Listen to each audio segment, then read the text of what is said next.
Yo, blessed love, this is Max the Breeze. It's time for the lions to tell their own story. See? God bless. Blessed love. Yes, Lion Voice Network. What are you waiting for? Come together, calling from near and far. Know who you are. What are you waiting for?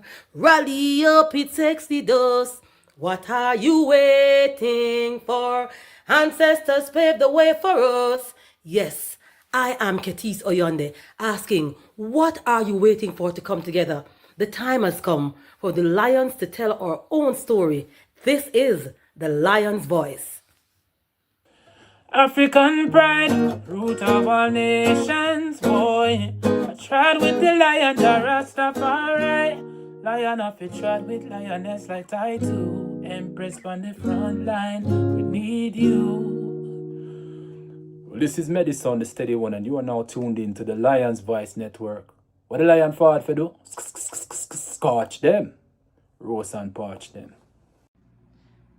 I will never stop, hail the Most High, and I will never stop, call Ras Tafari. Blessed love, this is Cushite representing for the Lion's Voice. We are here to tell our own story, Ras Tafari. The time has come for lions to tell our own story. Yes, you're listening to Lion's Voice. I is Ras Tafari hailing from the island of Croix. Yeah, I'm bringing to you Rastafari vibes. Can you feel it? Rastafari. Babylon born when Rasta come together. Can you feel it? Rastafari. Because Babylon done when I and I come together. Look how we live together, look how we work together,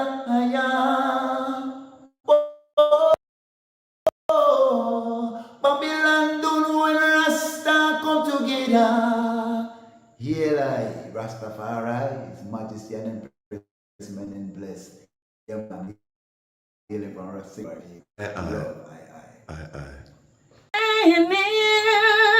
Empress Manel, and I young Zion. Oh,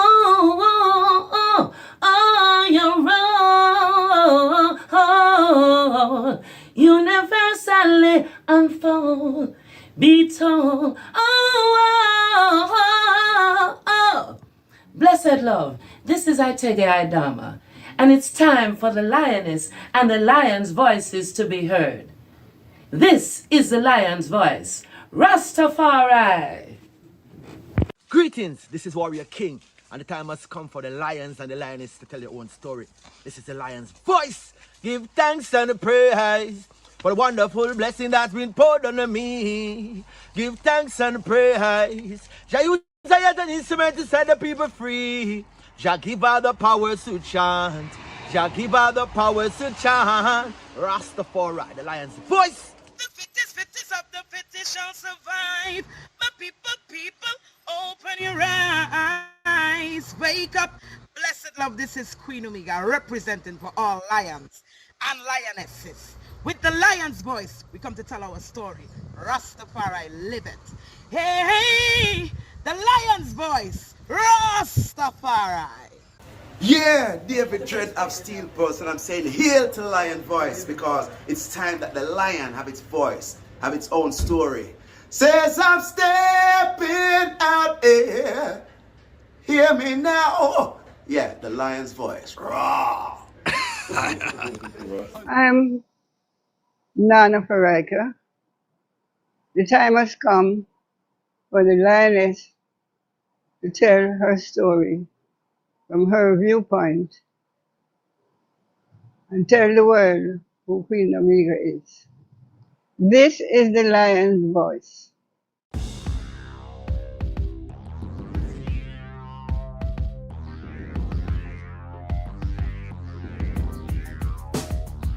Well, Lion Voice, tell them that's the people first choice. Lion Voice, make the lioness, them feel nice. Lion voice, with the lion cubs we sacrifice. Lion voice, got to show the people them the life. Lion voice.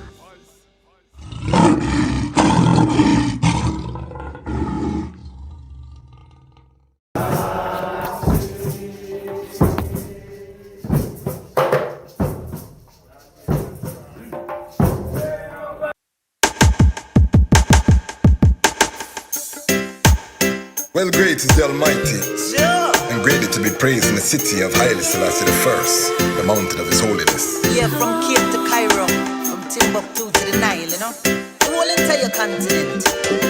Beautiful for situation, the joy of the whole earth is Mount Zion, from Accra to Addis Ababa. Yes, it's beautiful continent, better control, mama. Very beautiful. From Cape to Cairo, from Timbuktu to the Nile, I smile. From I hear you call Mama Africa. Been so long since I see Mama. Father of Africa set the law. The lion come and dismantle Babylon flaw. We gonna use solar energy, use sanitation to build the ecology. We utilizing green technology. We hailing Haile Selassie first without apology. And then we build the youths them economy. We dismantle Babylon monopoly. We teach the youths them how to live properly. Tell them make sure them got the title fit them property. yes, this beautiful continent, better control.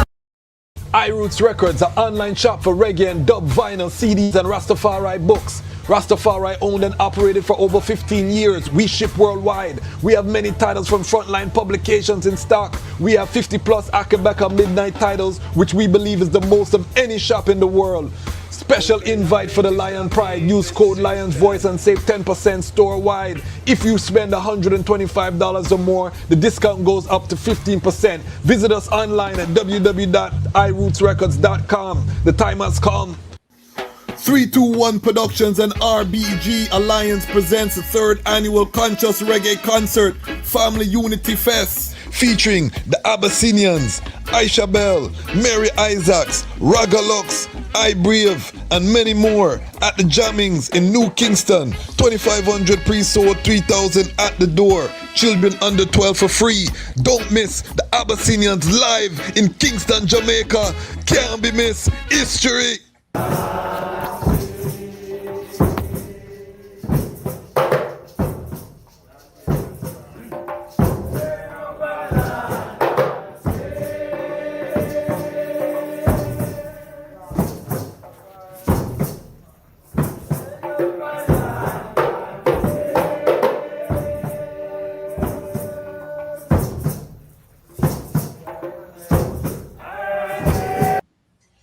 Greetings in that divine name of His Imperial Majesty, Emperor Haile Selassie I. Glory and honor in the name of His chosen Queen, Empress Waziri Menen. My name is Kwasi Bansu, aka the Chasmarch Kwasi, aka Ras Kwasi, aka the Reading Ras, aka the Pan-African Happy Man. I'm a creative industry attorney, I'm an author, I'm an artist, I'm an actionist, and right now I am the host of Lion Talk Live. Welcome to Lion Talk Live and welcome to the Lion Voice Network, where the lions are telling our own story. Tonight we have a very special episode. We are entering a new month. This month is International Morality Month. We are celebrating the 90th anniversary of His Majesty's speech to the League of Nations, June 30th, 1936, a speech that changed the world. The first time a head of state addressed an international goodie of nations and coined the term international morality and collective security. And these have been pillars of the Rastafari movement from that time until this time. This month we're going to celebrate, and our guest today is the perfect couple to kick off this month because they are living that life of international morality. This is a mightyful love story. This is a union of brethren, sisters working together for a common cause, farming the land, landscaping, shaping Mother Earth. We're going to get the whole fullness. We're going to talk about farming as a foundation for the Rastafari future. We're going to talk about the coming food shortage. We're going to talk about the importance of family in this Armageddon. And it's so key because we see a lot of our Rastafari entertainers right now. You hear them jump on a rhythm and it's pure loosey-goosey. We are here coming from them, you know, sleep with this woman, that woman. That now get me nowhere in an Armageddon. We have to be solid in terms of family life right now. And so, you know, Lion Voice Network, we are providing the counter programming for the loosey-goosey lifestyle. This is Lion Chad. And if you're a loosey-goosey, just know say you're a goose and this a lion talk. So different settings, you know what I mean? We are here just giving thanks. And I met this couple at the Envision Cannabis Conference in St. Croix, VI, and definitely, you know what I mean, it was a joy to meet the ones them in person. We didn't get a chance to interview them there, but all things in the perfect time. So right now we get a chance to really seat up and go more in depth. We don't have to rush, you know, the settings. So make sure you share this with your brethren and your sister and tell them Lion Talk Live is on. Tell them that we are going to have a Irie reasoning as usual. Before I bring forward the guests though, let me just take time to big up the greatest online community and comment section on the planet Earth. Big up all of the Lion Pride who are here live, everyone who will watch on the replay. The item are making this a legendary platform. We couldn't do it without the item. And I have victory. I come here victorious before the item today. Why do I say that? Because we hit over 50 in our Lion Pride on Patreon for the first time. 4 years it took us to get to 50 monthly subscribers, just to show you how rough it is. You know what I mean? But we met the goal. You know, we've been talking about it. That means we're going to launch our grant program. We're going to be selecting one worker of Rastafari every month, and we're going to give them some finance. We're going to give them an interview. We're going to vote on it in our monthly town hall meeting. And big up to all of the Lion Pride on Patreon members who came to our town hall meeting. The replay is up on the Patreon, so if you want to check it out, you can go and watch it. The replay minus the feature presentation by Empress Danielle. Very sensitive information was shared, so she didn't want it broadcast. But boy, may I tell you, she gave a presentation on what's to come, and it don't look pretty, family. And definitely go check out the episode we did on emergency preparedness for your family. But just know a global depression is on the way. They're saying it's going to be worse than the depression of 1930. It's going to impact every country the same way like COVID settings are the same type of vibration. Just picture gas at $10, $15 a gallon. You know what I mean? It costs $200, $300 to fill up your gas tank. Where are you going? You're not going anywhere. You're going to sit down in your house and just know, say, that I go on. And shipping costs, the cost of diesel, all of these things are on the horizon. So we are preparing here at the Lion Voice Network. We are telling the Lion Pride to prepare. We're not going to be one of those communities where we're shocked because of the market manipulation that's going on right now to keep the price low. We're not going to be shocked when the bottom drop out, because we've been talking about this for months. And this is why you see I've been focusing on agriculture. This is why we have our guest today to kick off International Morality Month, because it's serious time and we have to get serious about what we're doing. So big up everyone in our Lion Pride on Patreon, and you can become a part of our inner circle by becoming a monthly member. As low as $5, you can join a month. $1.25 a month, you can afford it. It's just whether you want to join us. And we are 52 strong now. We didn't just hit 50, we gone over 50. Big up Diana Collingwood, aka Sister Aisha, for coming on board. Strong, she came strong. And you can see today we put up the Envision Cannabis Conference online day one. So you can check out that work that took place in St. Croix. Go watch it after you watch the live Lion Voice vlog. Very airy, very powerful. We're going to release a series, a 3-part series, just going over some of the highlights of the conference, some of the speakers. We're going to put some of the full presentations on the Patreon for the Patreon followers. So we're putting the thing together. This Saturday, make sure you tune in with us. We're going to be reasoning with the Ras Tafari Society of Kenya in the morning. So we're going to Kenya. And then in the early evening, we're reasoning with a legend of Rastafari media, the great Ras Bobby Morgan, who revolutionized Rastafari media in Malawi, Jamaican brethren, who was one of the pioneers. We heard about his works when we spoke to Dr. Paliani in Malawi. So we got the link from Dr. Paliani, so we're going to have the elder on to give us his own story. So that's going to be a legendary episode to hear how Rastafari impacted the entire country of Malawi on Saturday. And then again, Kenya in the morning. So we're still, even though African Liberation Month is over, we're going to continue with our African outreach episodes in the morning on Saturday mornings. The items say you love it. So we're going to continue with Kenya. We'll probably go, I have a brethren who just came forward from Burkina Faso. So we're going to try to get him on the program as well. So we have whole leap going on, family. We're not easing up and we're not stopping.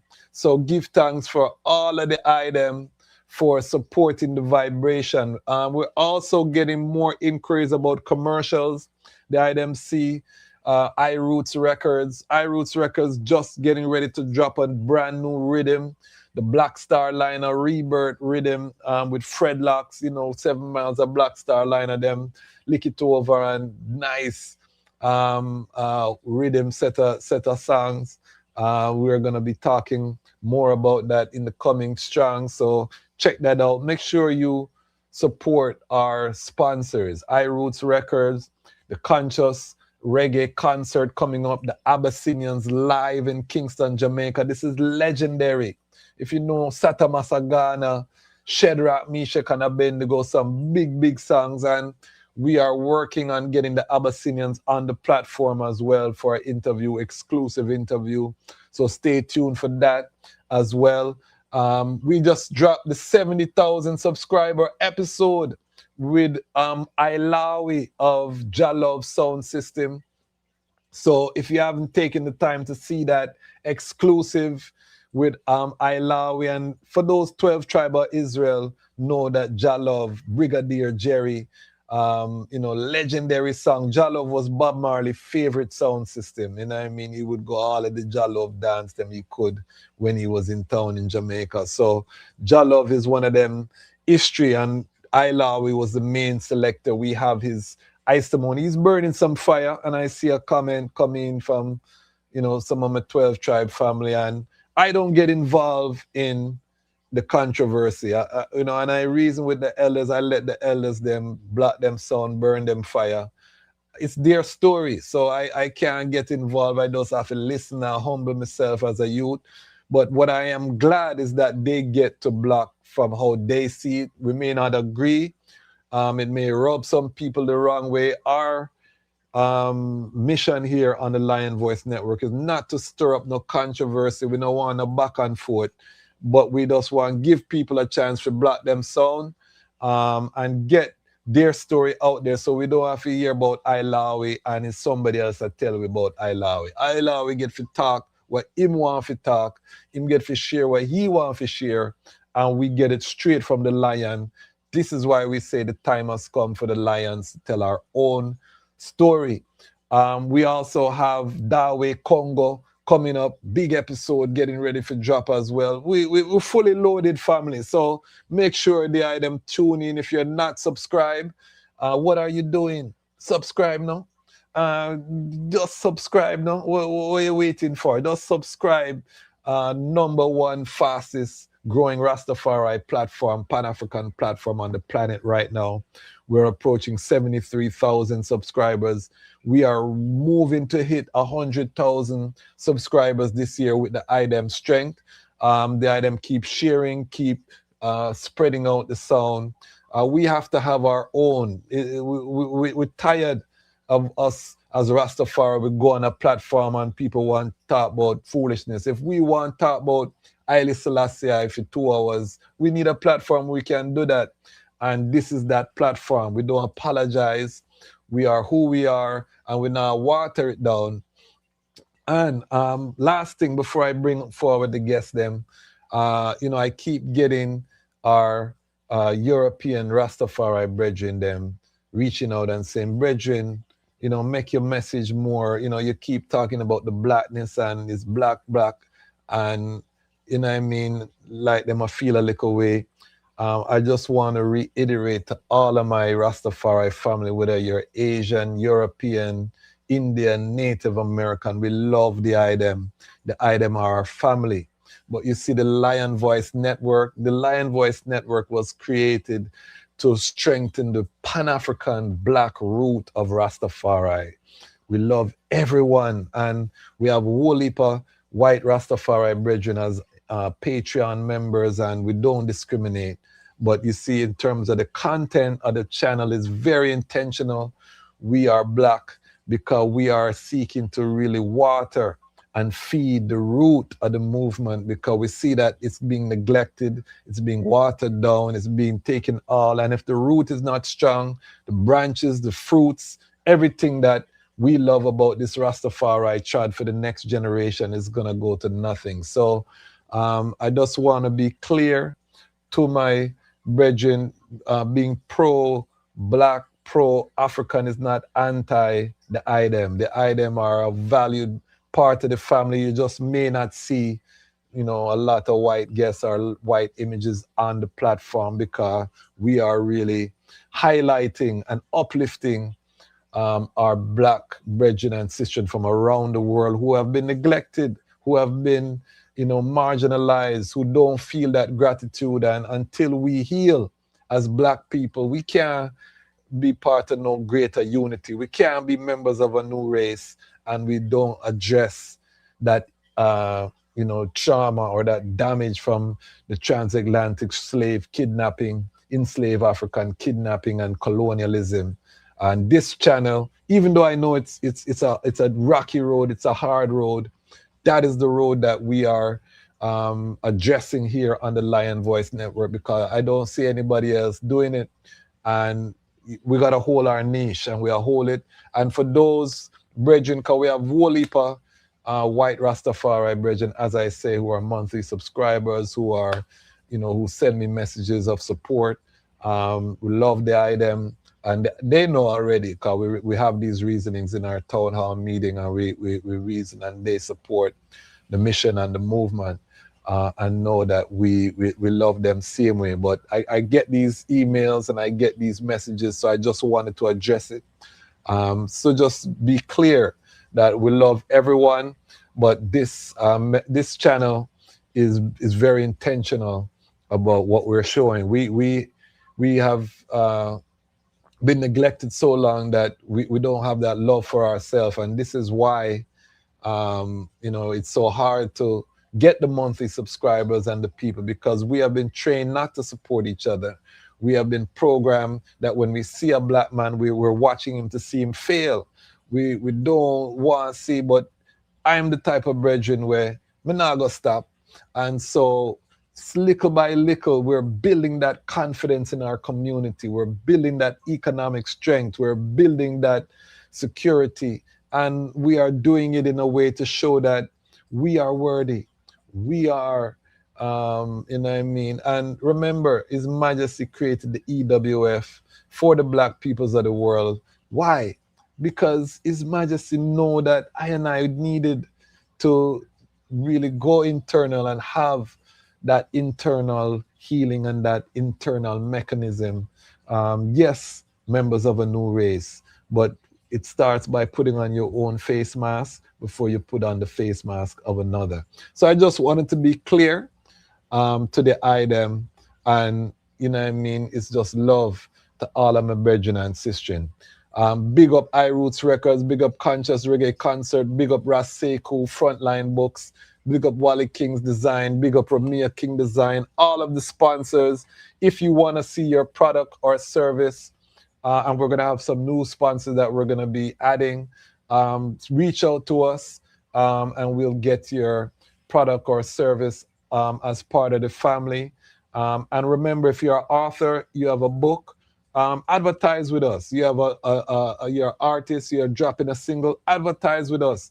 My book gets sales regularly because it's in front of people regularly. You know what I mean? So just advertise and help us to build this economic engine. All right, housekeeping out of the way. Tonight we have guests that again are gonna help us to kick off International Morality Month.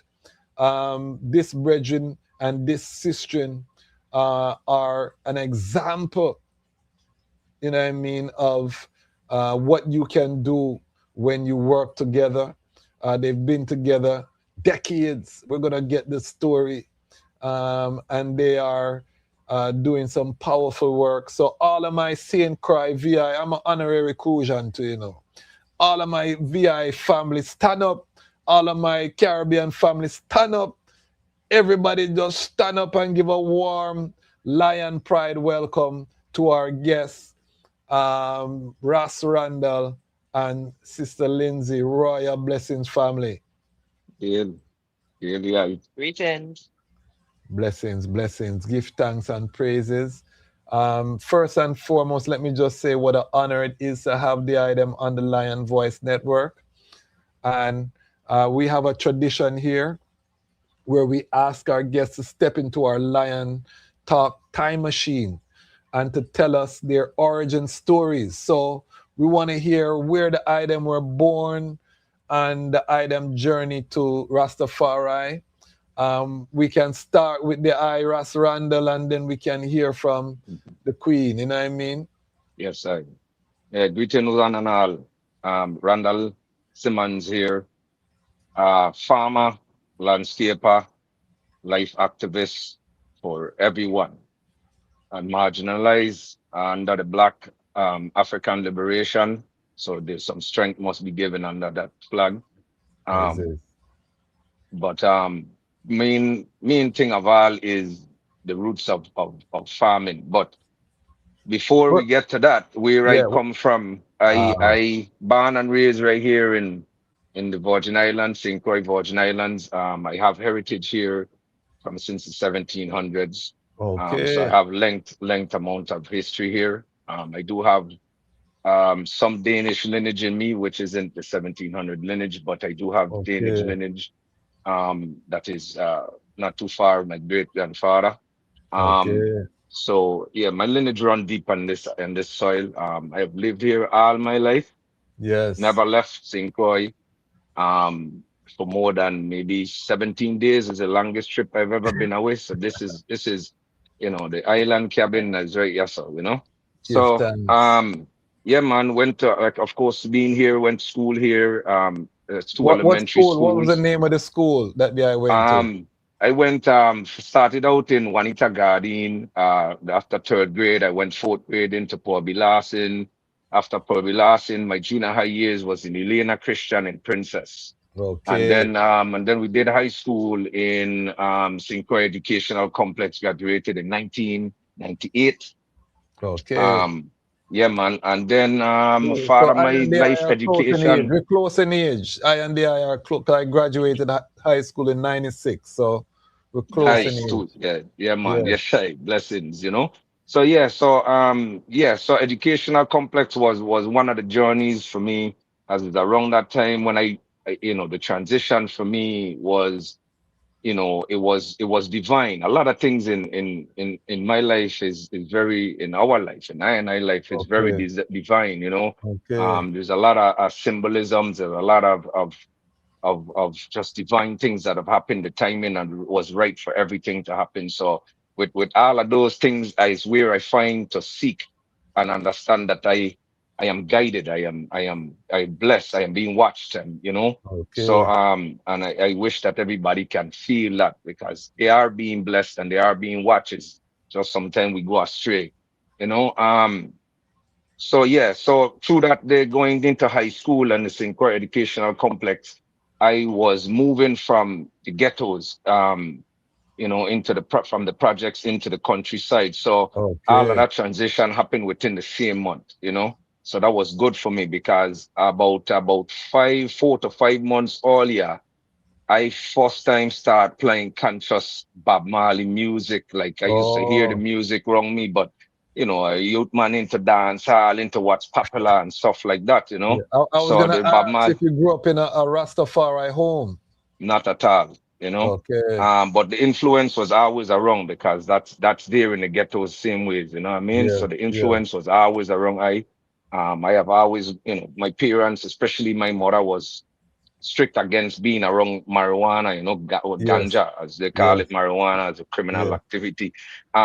So, I tend to stay away from that as a youth man, up until I got into the junior high era where, Elena Christian was bad, you know what I mean? It had a lot of badness happening in that school. Yes. It was a good experience. Don't get me wrong. It was my journey, but at the same time, it was where I started to be exposed to things I've never been exposed to you know. Okay. But as I said, though, moving out of Elena, at that time, graduation was junior high was 7, 8, and 9 grade. So we moved from that into high school. And right as that same movement, as the same month I was moving into high school, we moved to the countryside. My Oh, mother wanted to provide a better environment for us, which absolutely did happen. And therefore, I had I've been around the house we rented was from an aunt who her son was a Rasta man, like hardcore, okay. barefooted in the bush cabin Rasta man. So I had a lot of influence living right next door to him. And Okay. yeah, and through seeing that it developed the growth of Rastafari being wrong that as I was saying about 4 to 5 months before that, I actually start listening to Bob Marley music deeply and to the point that I was playing that every day. So yeah, even before I moved to the country, I was playing that. It was just so freedom liberated and it's like the tribulations, the feelings, the emotions I were going Yes. through. It was Yes. right at the time. So again, so everything moved forward from there in the shortest version of that story. I've been around the influence of Rastafari and then seeing now even the food part of it influence from the Rastafari perspective, and then also my mother at the same time going to UVI, which is the University of the Virgin Islands, and presenting herself with a report to presenting the report to us that she's supposed to present to the classroom, which was on how food industry in America is handled. So my Okay. question to that was, well, so why are we eating these types of food if we know better, because my Yes. things was ignorance. I didn't know better, but, and again, I was being influenced from many directions already onto the food and into Rastafari. So I say, I think this is it for me. And in that year of 1995, that spring of 1995, Easter, around that time, I decided no more flesh I gonna eat. And from that Wow. day and from to today, it's been that way, no flesh ever. Um, at that, even before that, though, my mom had stopped us from eating red meat when I was about 8 years old. Okay. So I didn't have no red meat. I had fish and chicken at the time. Um, but my mom never fed us pork. We never had pork, no Yes. Yes. pepperoni, no Yes. Yes. sausages, never in my life, no bread pudding, none of anything there. You know what I mean? So, Yeah, so more the story about I gonna come out as we tell the story, but I'd Yes, like to introduce the Royal Empress Lindsey. yes, You know what I yes. mean? Introduce herself out. Greetings, all. My name is Lindsey. Oh wow. Me and my husband have drastically different background story. So Okay, his family's been here since the 1700s and both sides, mother and father. But I moved to St. Croix when I was 5. okay. From where? I am born in DC. In DC? Where me Yeah. there? I'm in DC right now. Yep, I am born in DC. My parents were healthcare providers. My father is a doctor. My mother is a nurse. Okay, And uh, long and short of it is my mother is white and my father is a black Trinidadian. And so okay, when she got pregnant with her first, I have an older sister. She told my dad like she just didn't want to raise biracial children in America. okay, And she was concerned with the legalities, how we would be treated, and this and that. And my father had worked in the PI at St. Thomas in the 70s, and there was another opening for the ability to start and run family planning. He was an OBGYN. And so he decided to move us all to St. Croix. That's how we got here. okay. Yep. So go ahead, continue. Well, and that makes our lives drastically different, like backgrounds, this and that. And growing up, my introduction into Ras Tafari is Randall. Yes. Where So, where where where did you meet the young king? we were friends for a couple months. He was dating my friend. Okay, He was okay. dating my friend in high school. We all So hung out together. so from high school days. Oh yeah, we know each other from when I was 15 and he was 16. Wow. Yeah. Wow. And then we Beautiful. started dating when we were both 16 years old. Wow. This is a teenage love Yeah. manifest. I met my queen in high school too, same way. So Oh, I nice. know the vibes. I know the vibes. That one that's sweet. But continue. Continue. But so yeah, in high school, I met Randall. We clicked automatically, even as friends. We were always like the third wheel, the odd one out. We started talking a lot, hanging out a lot. And so my introduction into understanding Rastafari is actually through Randall back in high school days. I don't think I ever really thought about what I wanted to do when I was in high school. I was just all over the place. I kind of Yes. had I wasn't exactly the best student. I I grew up with in private school they don't really recognize learning disabilities necessarily. So I Yeah. actually was struggled with dyslexic, ADHD, all these things, and I was kind of the one that was put in the back of the classroom a lot. Okay. And one day I went to a program in my high school days where my mom would just enroll me in an after school program to do Mm-hmm. something, I don't mind as a devil's playground type thing. Mm-hmm. And it was a program called READACT that taught people how to read massive amounts in a quick amount of time. So, you Okay. read headings, first sentence of a paragraph, last sentence, stuff like that, how to speed read. Yes. And I started to realize the instructor realized that I was reading different than other students. It wasn't really dyslexic. And so I started reading a lot more. And I would Okay. take in massive amounts of information in books. Like when Randall met, he was in the alleyway with a Bible, and I was just reading some random book. We both had gotten very much into reading and getting information. So I got through high school and kind of corrected my own learning disabilities while the school Okay. ignored it. Through reading, through actually just reading more, I corrected a lot of Nice. the issues that my brain was having getting the information and comprehending it. And at a high school, I never really had time to really consider what I wanted to do in life. Nobody ever spoke to me about a trade. Nobody ever followed up with anything. When they asked me what I wanted to study, I actually told them philosophy and theology, and those were secondary to anthropology. And I remember my high school counselor looked at me and goes, "What are you going to do with that? What are you even talking about?" Like, the only thing you can do with that is like be a teacher at a university or something. You're going to need an education degree on top of it, and this and this and this. So I think in high school I didn't really understand the point of jumping into a capitalistic system. Yes, yes. At all. And some of that may have been because I grew up privileged. Yes, right? yes. And so when I met Randall, he got the ability to help me fill in gaps where I never really got caught up in capitalism.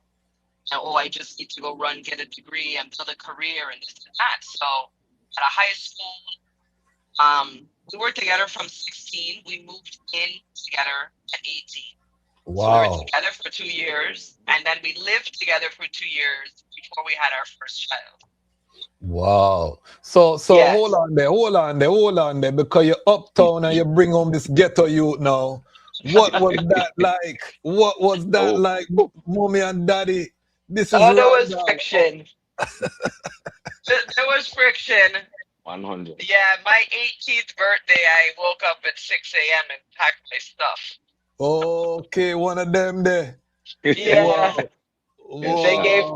They gave me ultimatums of, if you don't go to school and you'll have a high school and you can't just spend all your time with him. And so the day I made 18, I moved out. Wow, this is a love story for the ages. This is a blockbuster film. This is a blockbuster film. I want the item. Hold on there. I want the people them get them popcorn, because this is a blockbuster. When you see this type of teenage love and then you see them as big people now, I know that you have adult children now. Yeah. You know what I mean? These are, you know what I mean? So we don't get to hear this. And why I wanted them to start International Morality Month is because what I find, I have a term called loosey-goosey. And I find a lot of Rastafari has fallen into this kind of loosey-goosey lifestyle where it's a womanizing vibration. We have all of these broken homes, single parent, I'm seeing this normalized in the liberty. And when I look at Haile Selassie and Empress Menen, I don't see that. So when I see the item, it gives Iman so much joy because it's a living example. Worse, the item are into farming, and we'll get there how the farming came in. But this is why I wanted to start the month with the item, because we need to see these images. Our young people need to see the item. So I don't know if the item know how powerful the item are, and this story that you're telling is going to go around the world. And you're going to inspire some young people who may be in a teenage love situation to know, say, okay, it can work. It can work. So take us back to the blockbuster film now. You pack up 18. Yep. What was that? Yeah, go ahead. Well, we moved in together. We started life together. We both were working. We both, held down jobs. I actually worked out of my dad's office. I was a bank teller for a little bit before. That time when you move out, you started with Cruise and Gold. That's right. And there's clothing store. Clothing, like on retail. Okay. Which I'm terrible at because my retail is like, do you want that? No, okay, next. I'm terrible at retail. I ended up in my dad's office. Okay. Eventually. Give thanks for daddy. Give thanks. Daddy never closed the door. No, I think they realized that I closed the door if they weren't going to accept me for my choices. Yes. Okay. And it wasn't just Randall. I have an older sister that's only 11 months older than me. Yes. I needed that space. I needed that break. I kind of felt pressured about college and this and that, and he was feeling pressured by his mom too with college, and needed a pause. He needed a minute to kind of revalue life, and I feel our age group, our generation needed that because we watched our parents run themselves to the ground. Yes. And make very small steps forward in a broad spectrum, right? And it just wasn't working. I think me and Randall realized that from long is what our parents' example was an example we didn't want to repeat. Okay. Right? So, and it's no disrespect to our parents at all. Our parents are good people. But that just was not, we could see that wasn't a working way of life. Yeah, man. But there was definitely some static and tribulations. Even to this day, there's still I static and can. tribulations. But it's static and tribulation is not within this structure and this household. So No, that's it that's no their problem. no concern. I mean, So so let me talk to Russ Randall, because mm, that's pressure. You're mhm. taking this young lady out her home, and as the man, they're looking at the eye. Did the eye have a plan at 18? Did the eye know Yeah. what the Oh plan yeah, was? man. I from a very young youth was very mature. Some people call it forthright in many aspects of it, same way as being from the ghettos and have to be a little independent, even though I had somewhat support from parents. Yes. Definitely not the support under Rastafari flag. Now it's a different aspect to look at it come these days as the story go along. We can see things change and the relationship change Yes. with my Yes. parents and stuff like that.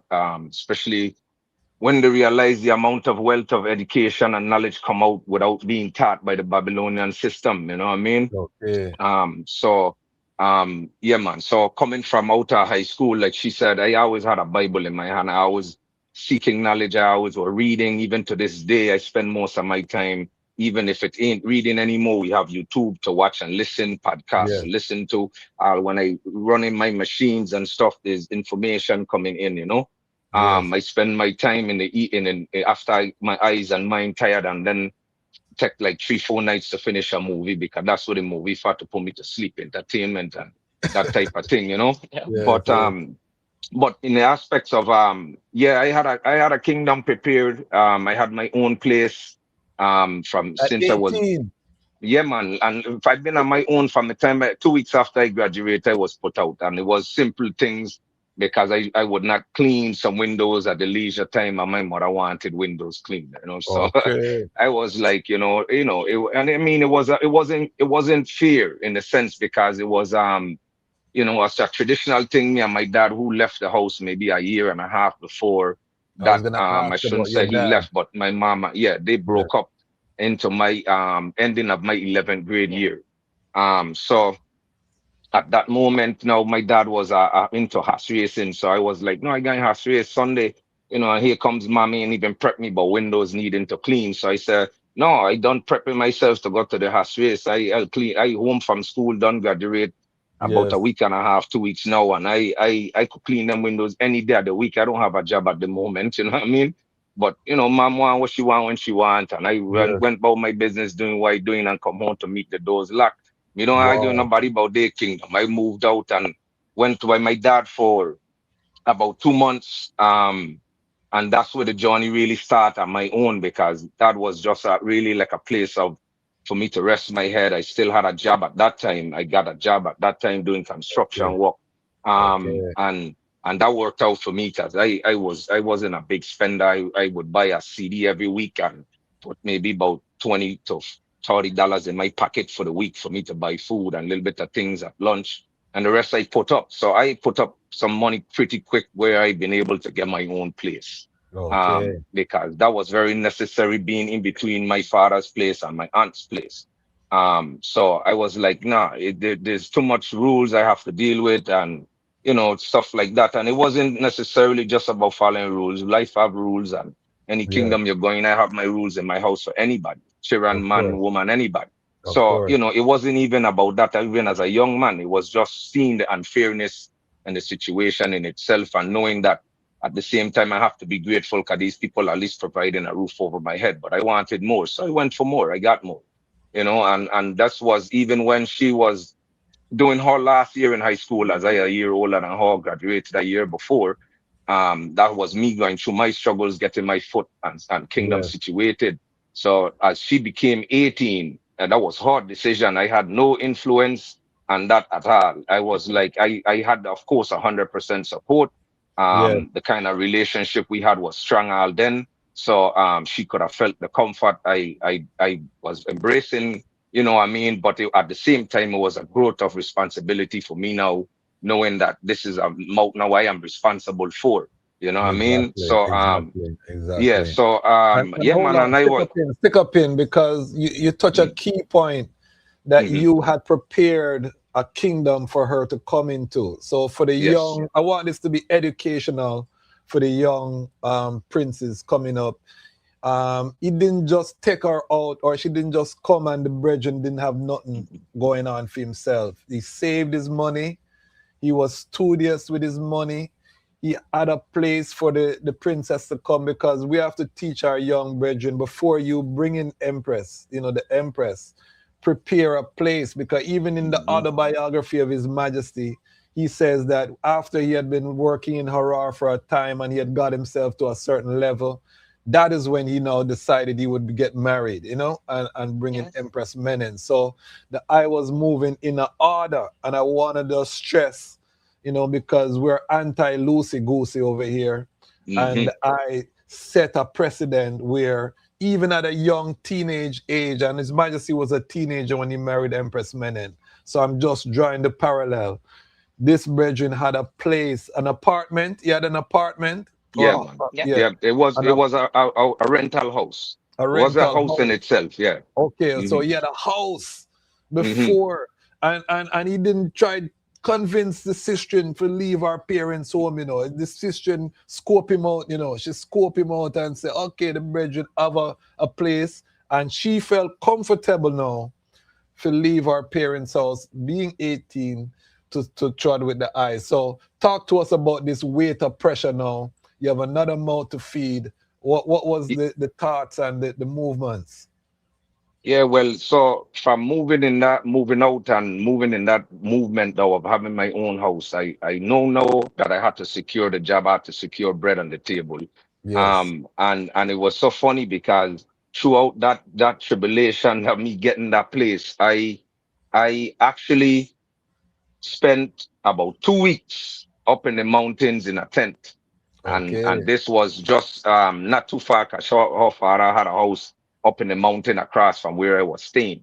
And the reason Okay. why I chose that spot is because most of my stuff was in Hawkyard, It was in my car. so I barely had seat in the front seat. This was a 1992 Blazer, Chevy Blazer. And the Okay. whole thing seat full long in the back, ram up from everything to the front, even down to my foot. I barely got space to fit in the car. And my stuff stayed just like that in her car for nearly 2 weeks, right? Because Okay. I didn't want to leave my stuff in the mountains, in the hills, and somebody happened to put up on a tent just empty while I go to work and take my stuff. So it stayed in Yes. her Yes. car, tent stay put. And the only reason I did that really was because a best friend, with not a best friend, my best friend, even to this day, besides Yes. my empress, my childhood friend, he needed a place to stay. Now, like I said, I had some savings put up, and I could have gone into a place. There's two Yes. things that my best friend needed a place to stay. So now I'm no longer looking for a one bedroom, I'm looking for a two. And then Okay. secondly, I didn't want to just feel because I had some money saved that was sustainable to sustain a house for a year, 2 years, 3 years, whatever the Yes. case might Yes. be, and a Yes. heavy load of rent. So my financial mind was already equated to say, well, I need to still afford something. I can't just feel because I got the money for it now that I Yes. will always get. I got to see what my income gonna make on a monthly rate.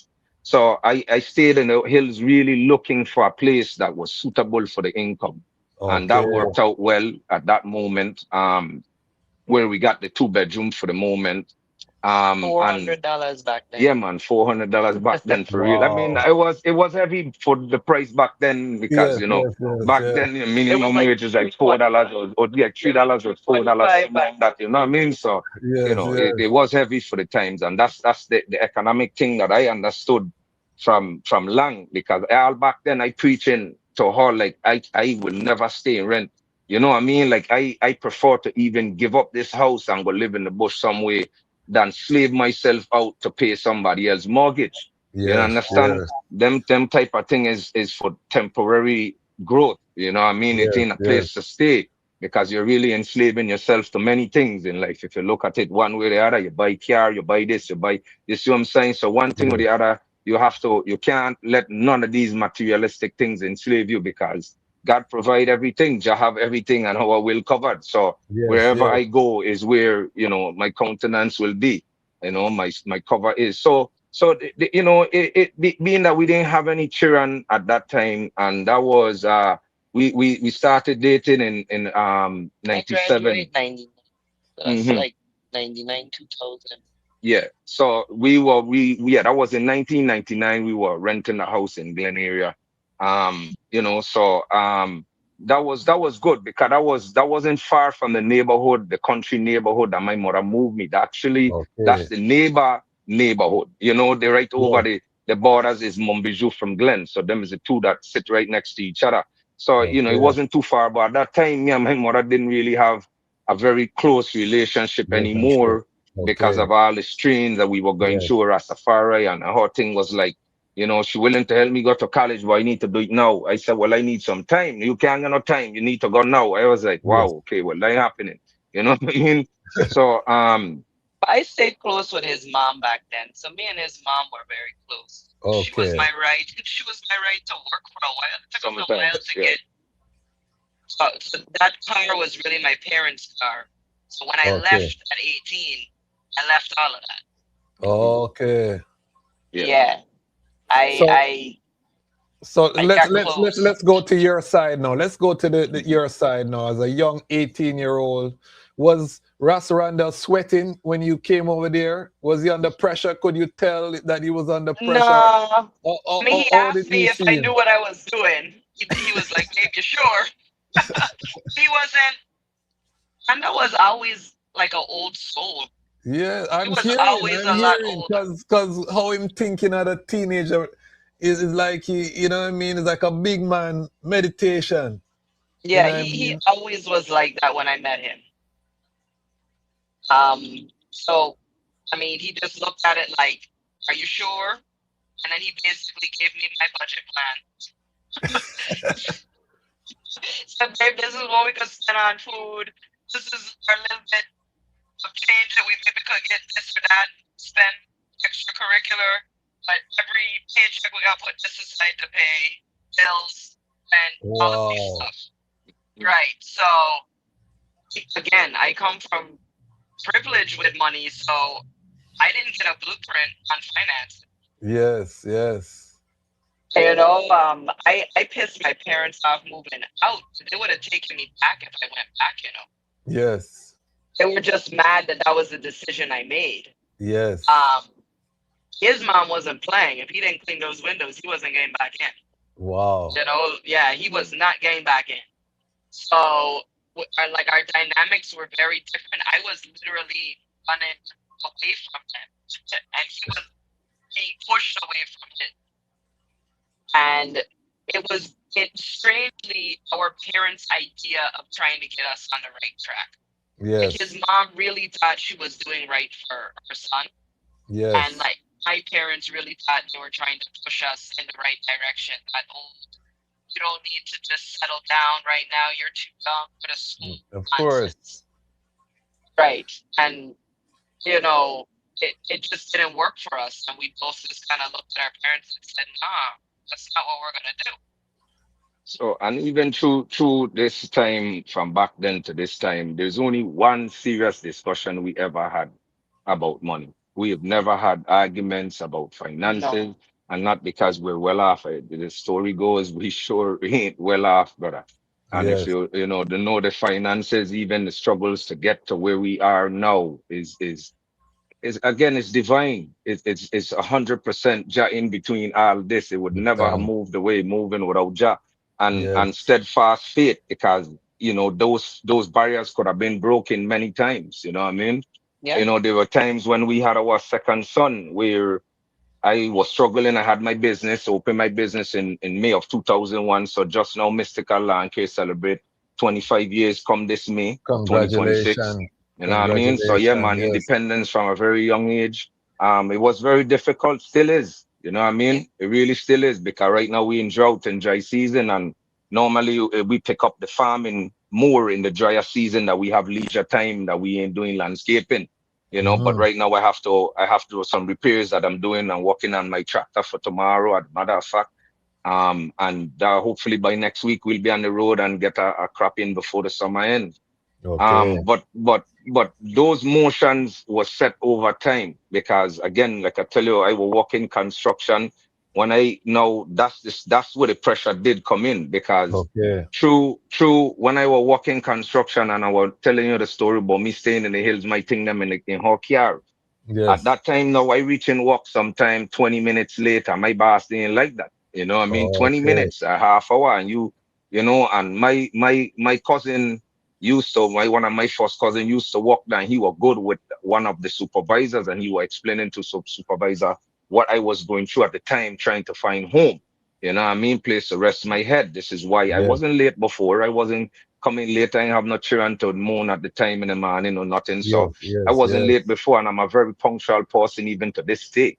You know what I Yes. mean? I don't do cruise on time, period. You know Give what I mean? time. So Give island time. time, none of that vibe, especially with business, don't work for me. Yes. Um, nothing more precious in life than the time that's given. In time. So Of course. so with that that pressure now, I got my place the same week I got my place, me 3 days into work, and my cousin now picking me up because now I live the same cousin that going to work with me now picking me up. So I go and work at the same time he going work because now I live in his part way. Yes. So Yes. I don't need, so but then my boss now decided to lay me off, you know. Wow. So here Wow. I am in a week that I got a place, just put all this together, and my boss gonna lay me off, man, that brought tears to my eye. You know I what I can mean? So the imagine. struggle was on.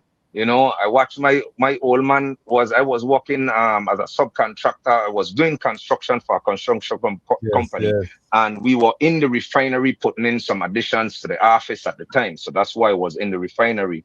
And Okay. even to that, my old man saw me. I tell you the situation. He just take off in car and keep driving. I said, well, sir, well, I guess I'll figure it out. And I sure did. You know what I mean? So, I mean, people wonder why sometimes I is the way I am with the ground I stand on and the strength I stand. It's because this is what it was. It was between me and her the whole way. You know what I Yes. mean?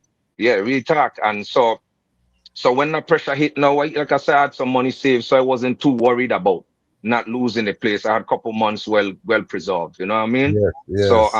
so anyhow, I got into landscaping, working with 40s, Forest Big up to 40, get me on the Yes. started to my adventure in my career. And I learned a lot from 40. I move up the avenue real quick to where he trust me to do many things that he didn't trust people that was there longer than Yes. I was. And then from there forth, I had an opportunity, which was opportunity with my dad's help to open my landscaping business. Okay. That's a whole nother backstory behind that with my dad. But it ended up Yes. happening in a way where he helped with some minor things. He didn't help with everything, but it was Yes. help, and I much appreciated Give time. because even with the minor help that was there, it the symbolism of it was more to me than the help that was given monetary. It was a Yes. belief that I could Yes. make it and I could do this. Yes. Regardless what he was thinking that I was thinking that, you know what I mean? So that helped push me moving forward with my landscaping business, and it was tribulations in between. And that's where we got in the time where we had our first son. But while it was in my second son now, tribulations hit again where I Wow. tried to go inside the refinery itself now to look for a Mhm. job.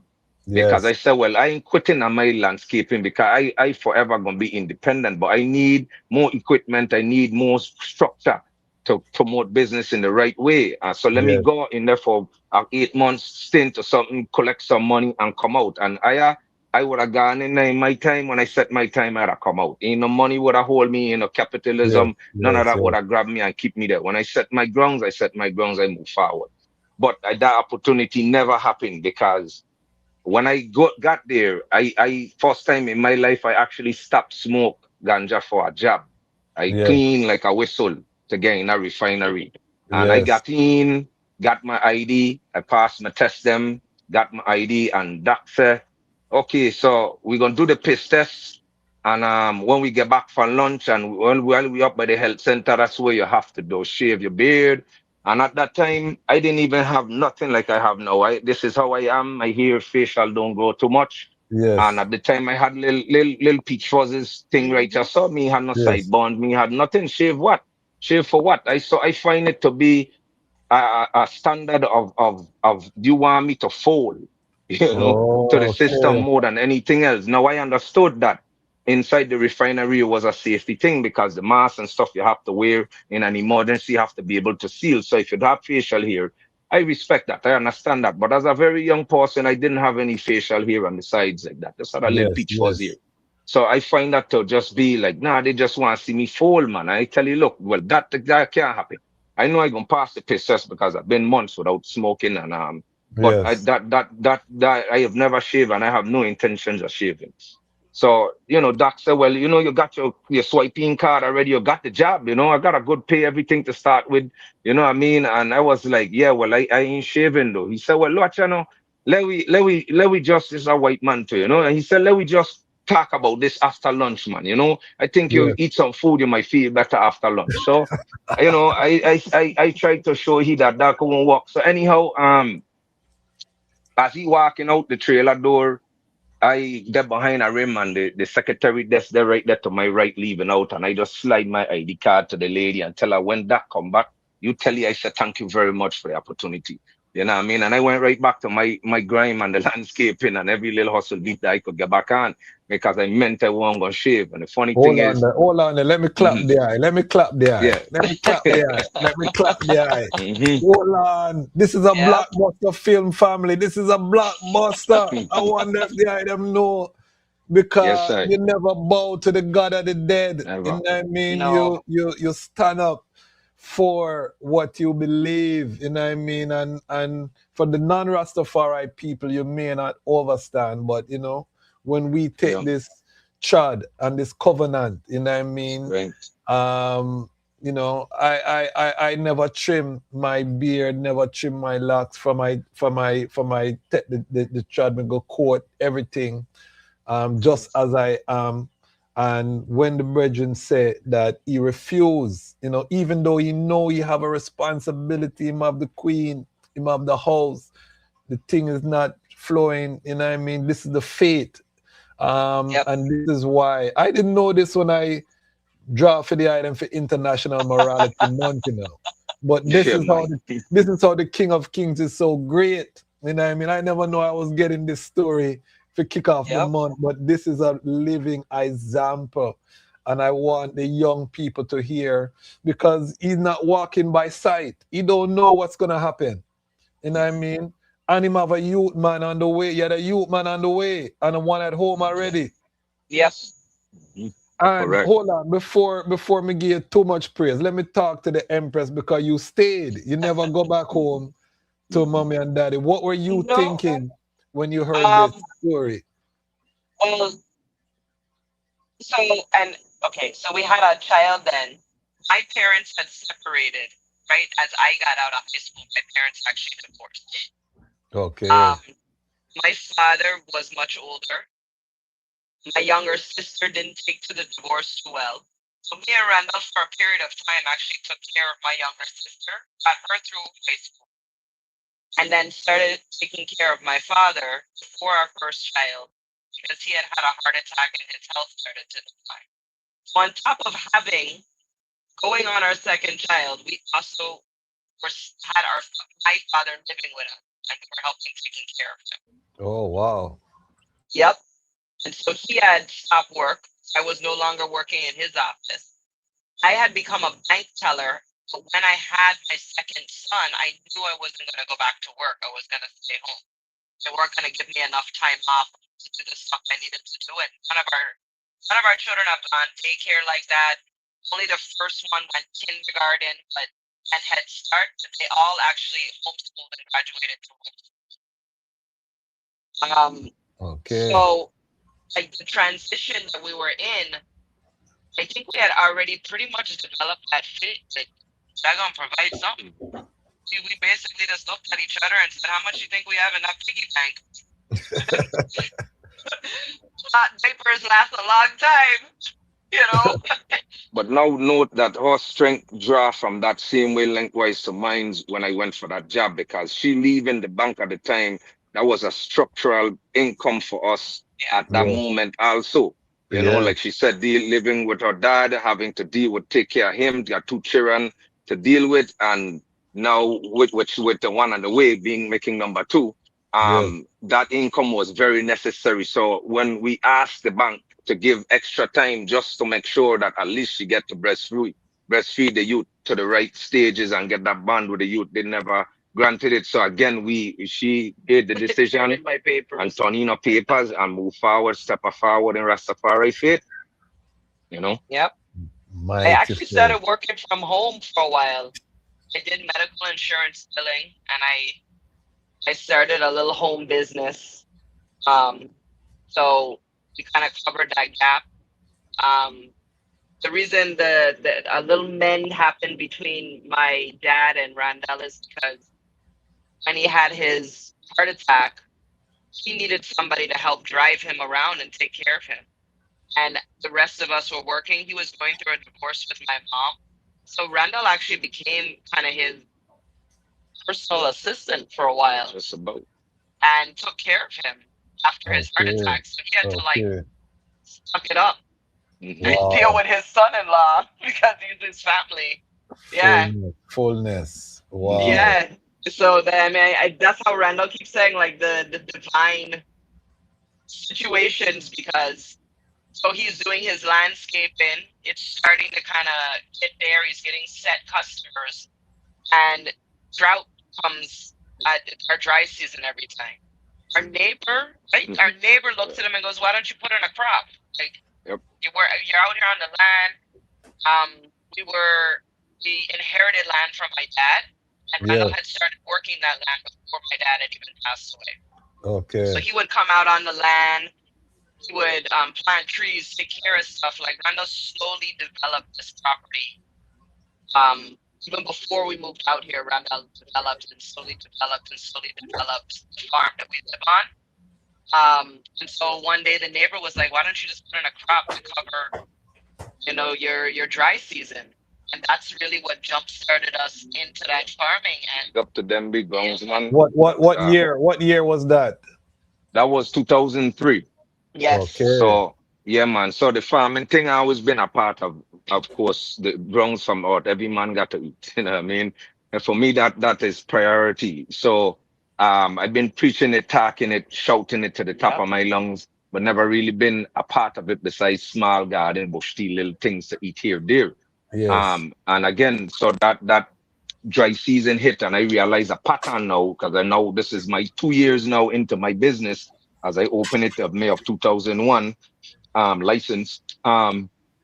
So now come to 2003, I going back into another dry season and saying, wow, I've seen a pattern here. This is gonna be hard to try to walk landscape. I gotta find something else to do in the dry season. And like she's saying, man, my neighbor was like, he always been a farmer anyhow. So he was like, dude, put in a crop. So I was like, put in a crop. I was like, kind of like, well, how that go? I gonna help you, man. And I already had some hoses that a friend of mine was throwing with some irrigation hose. We have a beautiful well here, so we didn't have no issues with water. And he helped me set up my first crop, donate the seeds, everything for me. cucumber. And my which was our first cucumber crop. And I was gonna that's ask what was where I the first learned crop. the old people say money don't grow on tree. That's where I learned money do grow on tree. Don't let nobody Yeah. fool you. You know what I Yeah. mean? Yeah. So because when I realized I sell my first week, which cucumbers you pick every other day. So I was out there most every other day selling cucumber. Um, and sometimes every day because I will have from the day before. And I every time I go in the garden to pick, and I realize depending on the size, roughly this is close to a pound. Each cucumber, the smaller one, them will take 2 pounds. So I saying, what? Picking dollar here, dollar there, and I picking dollar out my garden, and I say, wow. Imagine that I got food and I got dollar at the same time. I can't Nice. want no better than this, Nice. so that's how the farming thing started to come out. My neighbor was the major influence to me. Give I thanks. had enough respect because he is a great farmer. I see he do a lot single-handedly. Yeah. You know what I mean? Like So good when you farm. see what he can do single-handedly, I Yes. said, man, Yes. all equipment I done by it's easy for me now. You know? So Mm-hmm. that's how the farming thing started to begin with. But the influence of it was within my heart.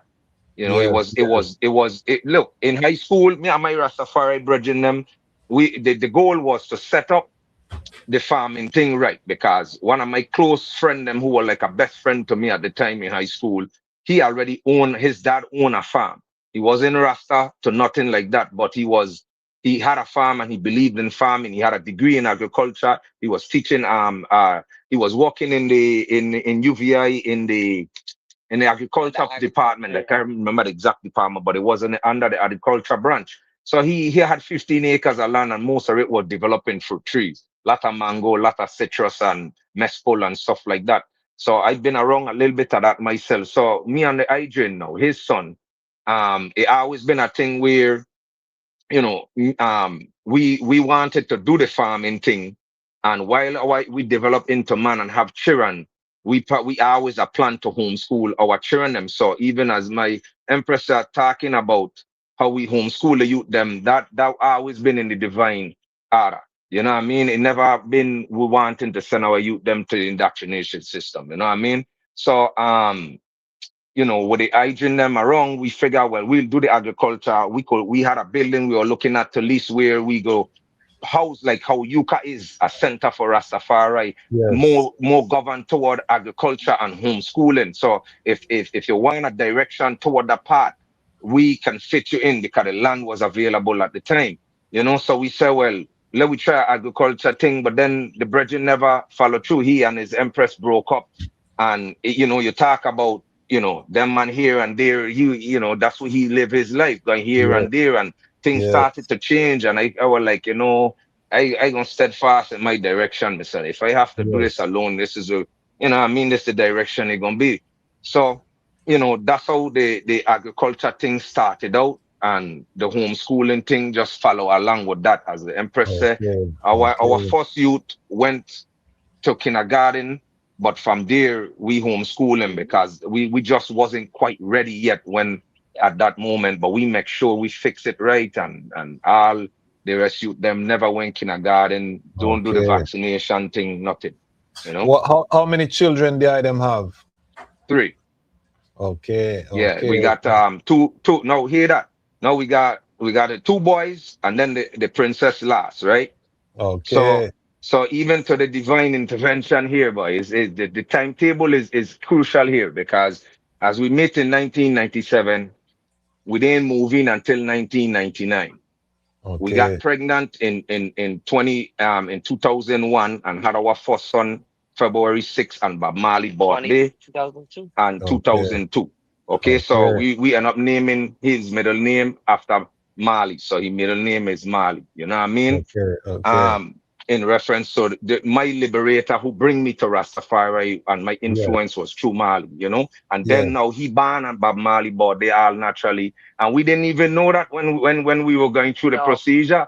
Is one of the Okay. empress them in the facility tell us, hey, we look like you gonna get you born and Bob Marley bought that, watch the date. And I said, what the heck? And So my midwife was a Rasta woman yeah, man. who ended Okay. up being my neighbor up in the rainforest. Yep. Okay. So Okay. like the There's a divine lot of it. outline, There's a lot and of it. as a child, so I have zero interaction with Rastafari. But as a Yes. child, I had a weird attraction to Bob Marley, and I swore that I was like Bob Marley reincarnated. And I know this sounds crazy, and my dad literally sent me to like a shrink because I would tell people, like, no, I think I'm like Bob Marley reincarnated. Like, passed right there in '81, and then a couple months later, I was born. Like, I'm feeling this connection. And everybody was like, "There's something that's wrong with you." My first And child was born on Bob Marley's birthday, and he wow. looks like a He Marley. does. That child He looks does. like a Marley.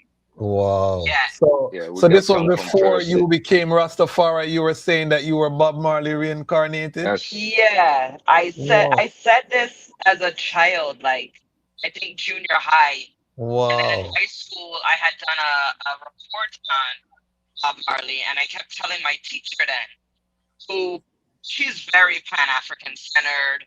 I actually had a really really good Caribbean history teacher when I was in high school, and so I had a lot of very good Caribbean history and a lot of really good African history, and um I remember telling her, and she just looked at me like, "Girl, you are crazy. Something's wrong with you."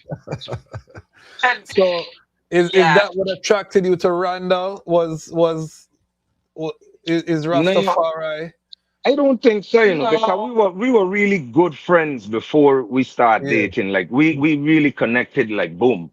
And that's crucial for people to understand. Like she was my best friend before she was my lover. You know what I yeah, mean? Okay, And okay. even within the history and the times in between there and now, that was one thing that I always will remind her when relationship tribulations come true. Is like, I always remember that you is my friend before you is my lover. So we must be friends to one another at all times. yes.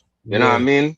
So yes, therefore yes. that always should keep things a little more neutral in the end of your disagreements. You know what I'm saying? Yeah, We tried and to I'm keep glad that I'm glad you promise. brought that up because we don't want to sugarcoat long-term No, man. relationships. Not at all. There's rocky times as well as the good times, and we have disagreements. But as long Yes, as they don't get disrespectful, talk about how the item navigate those rocky times for those who, I mean, may not have been in a long-term relationship. Talk about how the item navigate through those I rocky think times. I think you used the right word in disrespect. So you could go through things, you could have disagreements, but try your hardest not to disrespect each other. Because Yes. you could always Yes. Ooh, revisit the situation. Disrespect now requires extra effort to correct on top of the situation that's you're exactly. now going through, right? Um, me and Randall had no guidance from elders, which is Yeah. something that, as a parent, I would tell everybody: you don't choose your children's partners, so don't overstep that boundary, but support your children. They're, Yes. whether you sign on to this or not, your child is signed on to it. So you're going to have to help them navigate this. And we could have used somebody helping us, but at the same time, we learned a lot and we meant to stay on our course. When I said in the beginning that Randall was like a planner, Randall plans, Randall has long-term plans. We sat down and we had many conversations on the type of life we wanted to live, on what we wanted to do with our children. We didn't get to that point and then have that conversation, right? Nice. So when we hit obstacles, we reminded each other, no, this is the conversation we had. I'm here to support you, and I'm here to support us staying on this path. So what can I do to help us stay on this path, right? And so I think even amongst all the things we've been through, staying on the path of being a Rasta family and supporting that has really kept us together as well. And I don't think a lot of people realize that, is Yeah. that it took work, it takes sacrifice, it takes effort. It's not like it just comes to you No. naturally. It doesn't, like, every person is an individual. It takes work to bind with somebody else, right? And so you have to make that sacrifice to be that unit. So me and Randall are two separate people, but when you put us together, we're a completely different thing, Mm-hmm. and we're its own thing. We are. My friend calls us frickin' frack. Yeah, man. No, but well, it's because we enjoy each other's time. It's not like we got each other for convenience or some No. kind of reason. Like Yeah. I enjoy her time. I told her this from time we were young, and it is like now it's I'm smirking. it's smoking because I tell her from the time we was 16, 17. Like no, like my desire. I always like the ladies I dated in high school was never sexual. Nothing to Yeah. that degree. It was always Yeah. just a casual girlfriend. Oh yeah, you've been my girlfriend today. Blah blah blah. Whatever the case, you try to date, and even the lady I've been with before her, we've been on one date. You know what I Yes. mean? And it's a Yes. mutual friend of ours, but we never really had a relationship. You know what I Yes. mean? We never bonded in that way. I mean, she's still a good friend of both of ours. Yeah. You know what I Yes. mean? Yes. But we never we just what we were two different people. She didn't want to give up her life in the capitalistic world and going to college, and I wasn't giving up the push. So we were going in two different direction, and before we fall for each other in that way, she decided that we should end it. And I was like, all right. I mean, it wasn't all right for me at the time. I was literally in tears and breaking up because I was when I put my effort to date somebody, I put that effort even from a very young age. I was with a girl a young lady when I was in junior high in 8th grade. I was with a girl for a year and a half from her alone. You know what I mean? So when I dedicate myself, that's what I do. You know what I mean? And I believe in that structure from before Ras Tafari, and that's why I feel people try to put since when you're a laxman, I was a laxman from my heart from the time I was born. It was always instilled in me, was always there in me. These demeanors was me. You know what I mean? It was just sheltered by the Babylonian society that I was around. It was sheltered by my mother trying to direct me into the bad way of life. And every minute is a rebellion against it, just naturally, even before I get into my life. I always been an outdoors wilderness type of guy, plant type of a person. So now when it got to that stage now, we now found ourselves, free enough or adult enough to make this decision. These were my ideas that I was sharing with her, and the ideas that she loved. This is it's not like it's just my dream. It was like, oh wow, I got somebody that I could share this dream with, and so that became and a real that's why all the tribulations that we went through, all it did was drive us more together. Because the one thing we wouldn't do, like she said, is disrespect or break one another. You see what I'm saying? Whatever we do is like we against the wall, Yep. And it's to this day, it's still that way. It's to this day, it's still that way, and it's gonna always be that way. And you can feel, because even when I met them, you can feel that closeness and that unbreakable. When you go through tribulation with someone and you come out the other end, it gives you a different kind of identity. I have that same bond with my queen, because my queen and I also met in high school, and we've been together since 1996. My queen, we had a little breakup, and then we got back together in 2001, but we've been together from 2001 to now, Yeah. So I know what the item are saying, and it's a special bond, especially when you know someone before they were an adult, and then you with them into adulthood. You know what I mean? So you really know her. You really know each other because you know each other as youths, and then you've seen the growth. You've seen, children come and the whole manifestation. So it really, my firstborn is going to college this year. So our first youth is getting ready to leave out the nest. And so we're going through that milestone together. So it's a special union. And I want this love for all of my brethren and sistren, because what we have to understand, especially now in this Armageddon time, is that when things get hard, you don't want to be scattered. You want someone who is going to be there for you on the battlefield, who's going to have your back. So now is the time to really lock in with someone, find that person, And so I'm so happy to get this love story today. And I titled this episode, Farming and Family as the Foundation for the Rastafari Future, because I'm seeing where Babylon is falling. We're witnessing the collapse of the global order. You know what I mean? And this means we have to get forward to the foundations of what makes humanity, which is the land, that connection with the land. Talk about your first crop was cucumber. Talk about the evolution of the farm and the farming that Chad. Well, so at that time now, 2003, I went through the dry spell, and like I said, pick up on the farming then.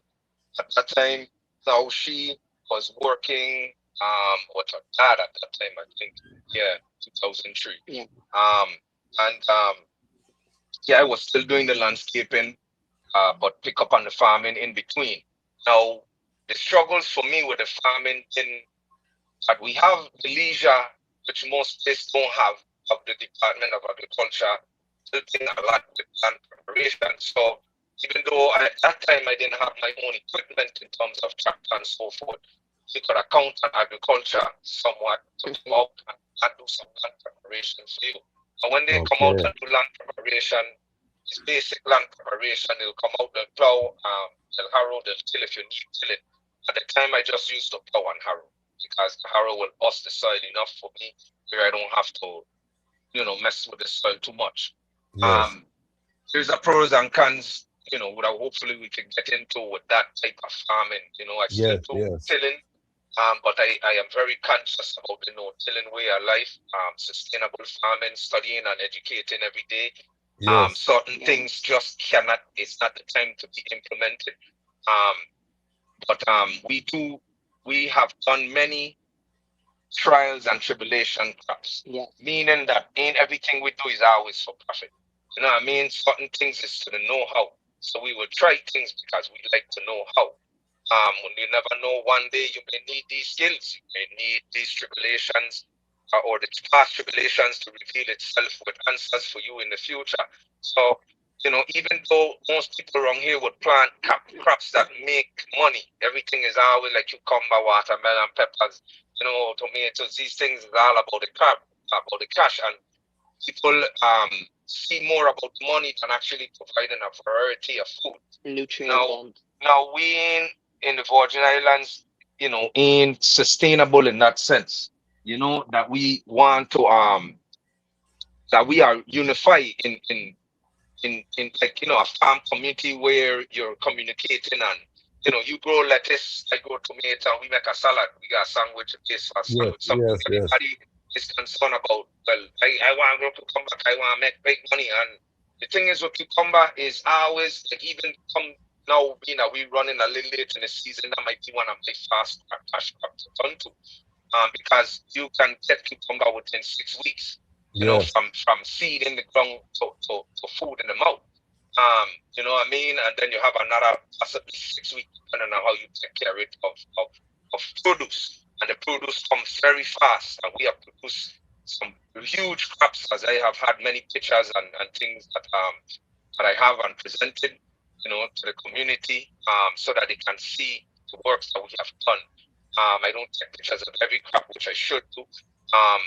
But after time of going through the tribulations with agriculture now, because I would do land preparation and I will communicate with the supervisor in land preparation, and he would say, okay, I'm going to come out within the next 2 weeks. So I said, okay, good. Then I could go ahead and put some seeds down. Now I invest all $400-$600 into seeds, put on all these trays of seeds, thousands and thousands of seeds, and then agriculture never shows up. You know what I mean? And I sit and I say, I cannot keep going through this. I got some good strength to them, but I cannot keep doing this. This is a waste. I got plants rebounding, slips dying, and that's money lost. So I steadfastly, this was in 2006, decided that I need to now work again my own equipment. There's no more of this. This is like 3 years into farming, and I can't keep doing it this way. So I work at that. So that's 2006. I got my tractor I got in 2011. Went over to Puerto Rico and shipping a tractor, a fairly new but used tractor. Excellent condition. And ever since I started growing in implements, I came with 2 cutters. I bought the plow, I bought the tiller. I bought the harrow before I even played the tiller. Because that's what I was doing with the farming. I wasn't really tilling. I was just plowing it and then harrowing it. So that helped a lot. That helped because now I can check out when I want to, except that my machine is down right now. And that's the family. And they go all the way up to the top of the hill. So all that they now is plant up with trees again. So but that's the thing. So now we take the hill and we put trees up on the hill, hot fruit trees, and then we use some of the lower parts of the land. We use some of the lower parts of the land for farming so that it's easy and the gentler slope of the hill. But I'll be honest with you, I love the slope and having a little bit of slope, because when the rainy season comes, if they do have a crop, they don't necessarily wash out the whole crop. They might wash out the stuff then within the channel of the water, but they will wash out and it won't drown out the plants, so the plants and stuff will survive. The sun will come out within the next day or couple of days and rejuvenate the plant, and they will strive again. You know, being on the flatland, when we have torrential rain in the rainy season, they drown the plants out, especially the young seedlings, you know. So there's pros and cons to everything in what we do in life. You know what I mean? So working on the farm, you know, we have because we steadfast from day one in organic, and I was really influenced by the same neighbor of mine who set me and said, don't organic always, and teach me a lot of the organic ways. And from that now I started doing my own research. We had the access to knowledge and internet and people around me. I had another farmer at Jamo that I picked up. He wasn't necessarily organic, but he was definitely a wealthy producer on the island. And he also was an influence to me with the farming. I've been around here, I've helped at his farm several times and things like that, same way. So I've been around it, and there is no more necessary thing than health, strength, and food. You know what I mean? Food and water in the same category. You know what I mean? Somewhat, but a little more necessary than food. But you know, it's necessary for the human structure to survive and continue on. You know, Yes. so that's something that we more than anything else, we steadfast in the food, and steadfast in organic food, respecting the earth, respecting the food, respecting the body, because this is how it goes. It goes from the earth and into you. Yeah. So therefore, you know, that's one of the picture you're showing right now. Yeah, It's I one was of the gonna ask. advertisement page for the organic products that I have been using, amongst others, but it's always organic. You know what I mean? Certified organic product, nothing, sometimes even homemade, because we've learned to make our own compost. We've learned to make our own compost tea, you know, our own bush tea, you know, taking the moringa and the grass them and sipping it in a bucket for 4 or 5 days. I've even tested You know? like pesticides with stink bugs. Yeah. We've had Okay. stink bug like manifestations on our farm before, and we basically knew we were probably going to lose the crop, or the length of the crop was going to be cut back. Yes. So we take the opportunity to Learn. test it. We tried cayenne pepper, garlic, Yep. orange oil. Like we tried different things, spraying them Yes. on the pest to see what works. And But- what has worked for you for the natural pesticide? Well, What's it your- depends on the crop that you're putting in, because that's And where the we were going on the pest, because every crop have its different pest.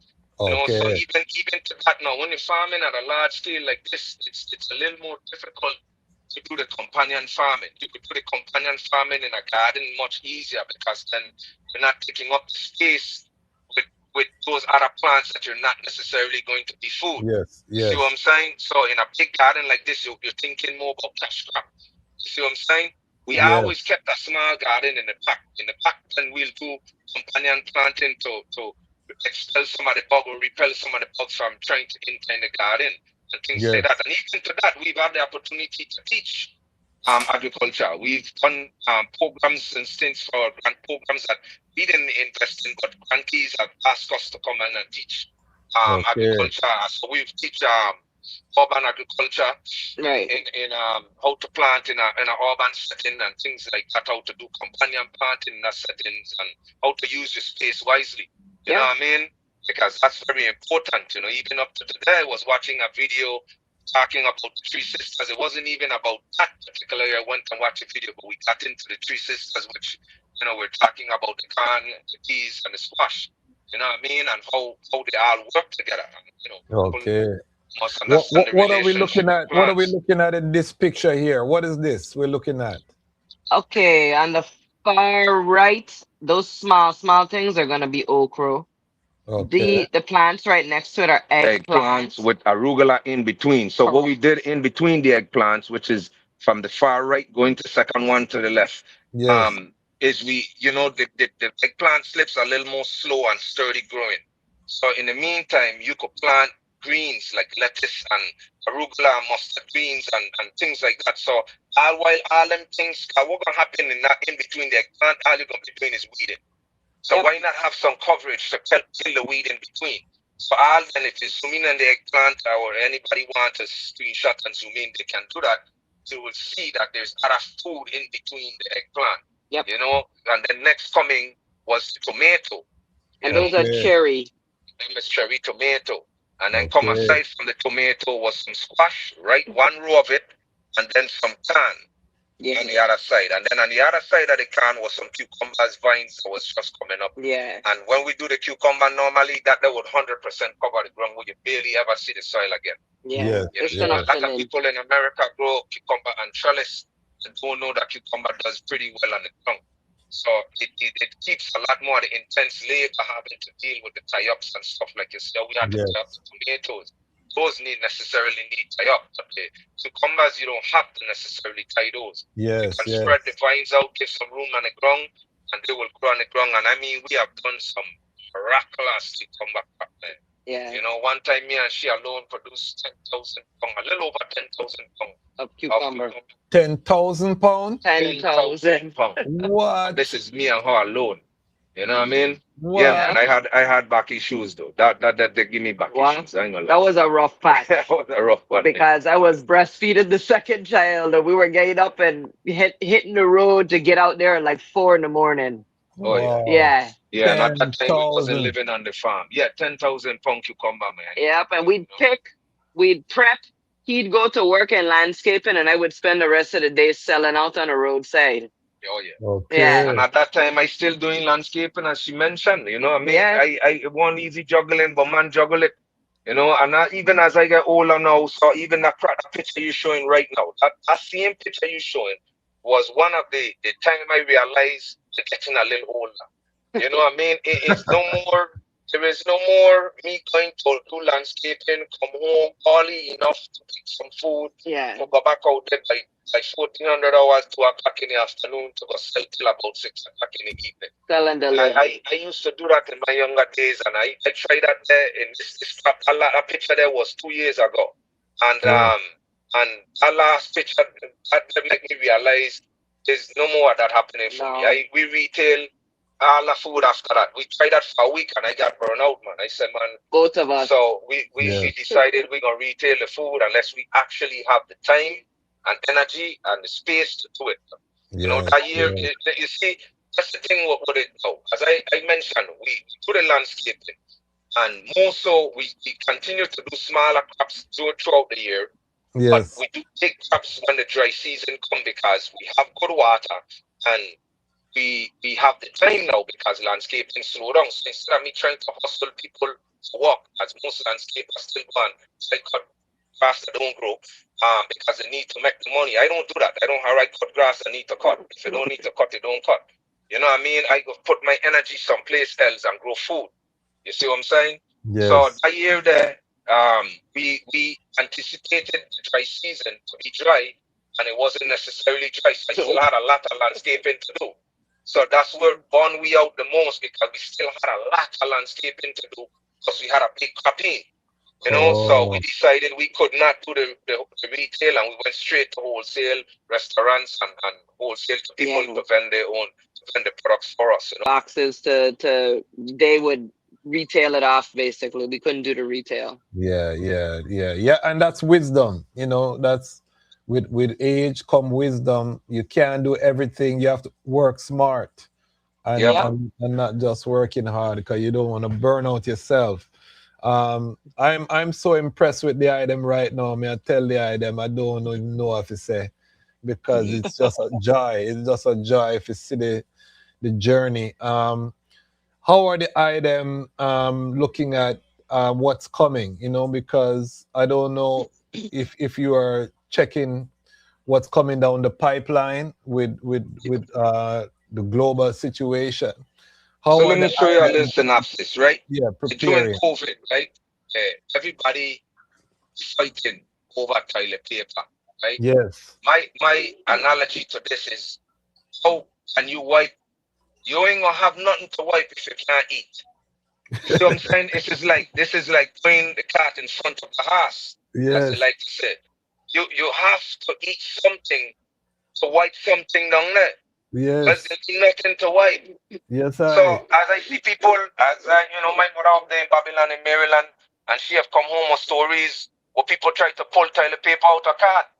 You know what I mean? And I'm like, you gotta be kidding me. A husband is a big dude, you know. So when he stick around and he around, you know, it's very intimidating for them. So I've had people try to pull toilet paper out my mother cat.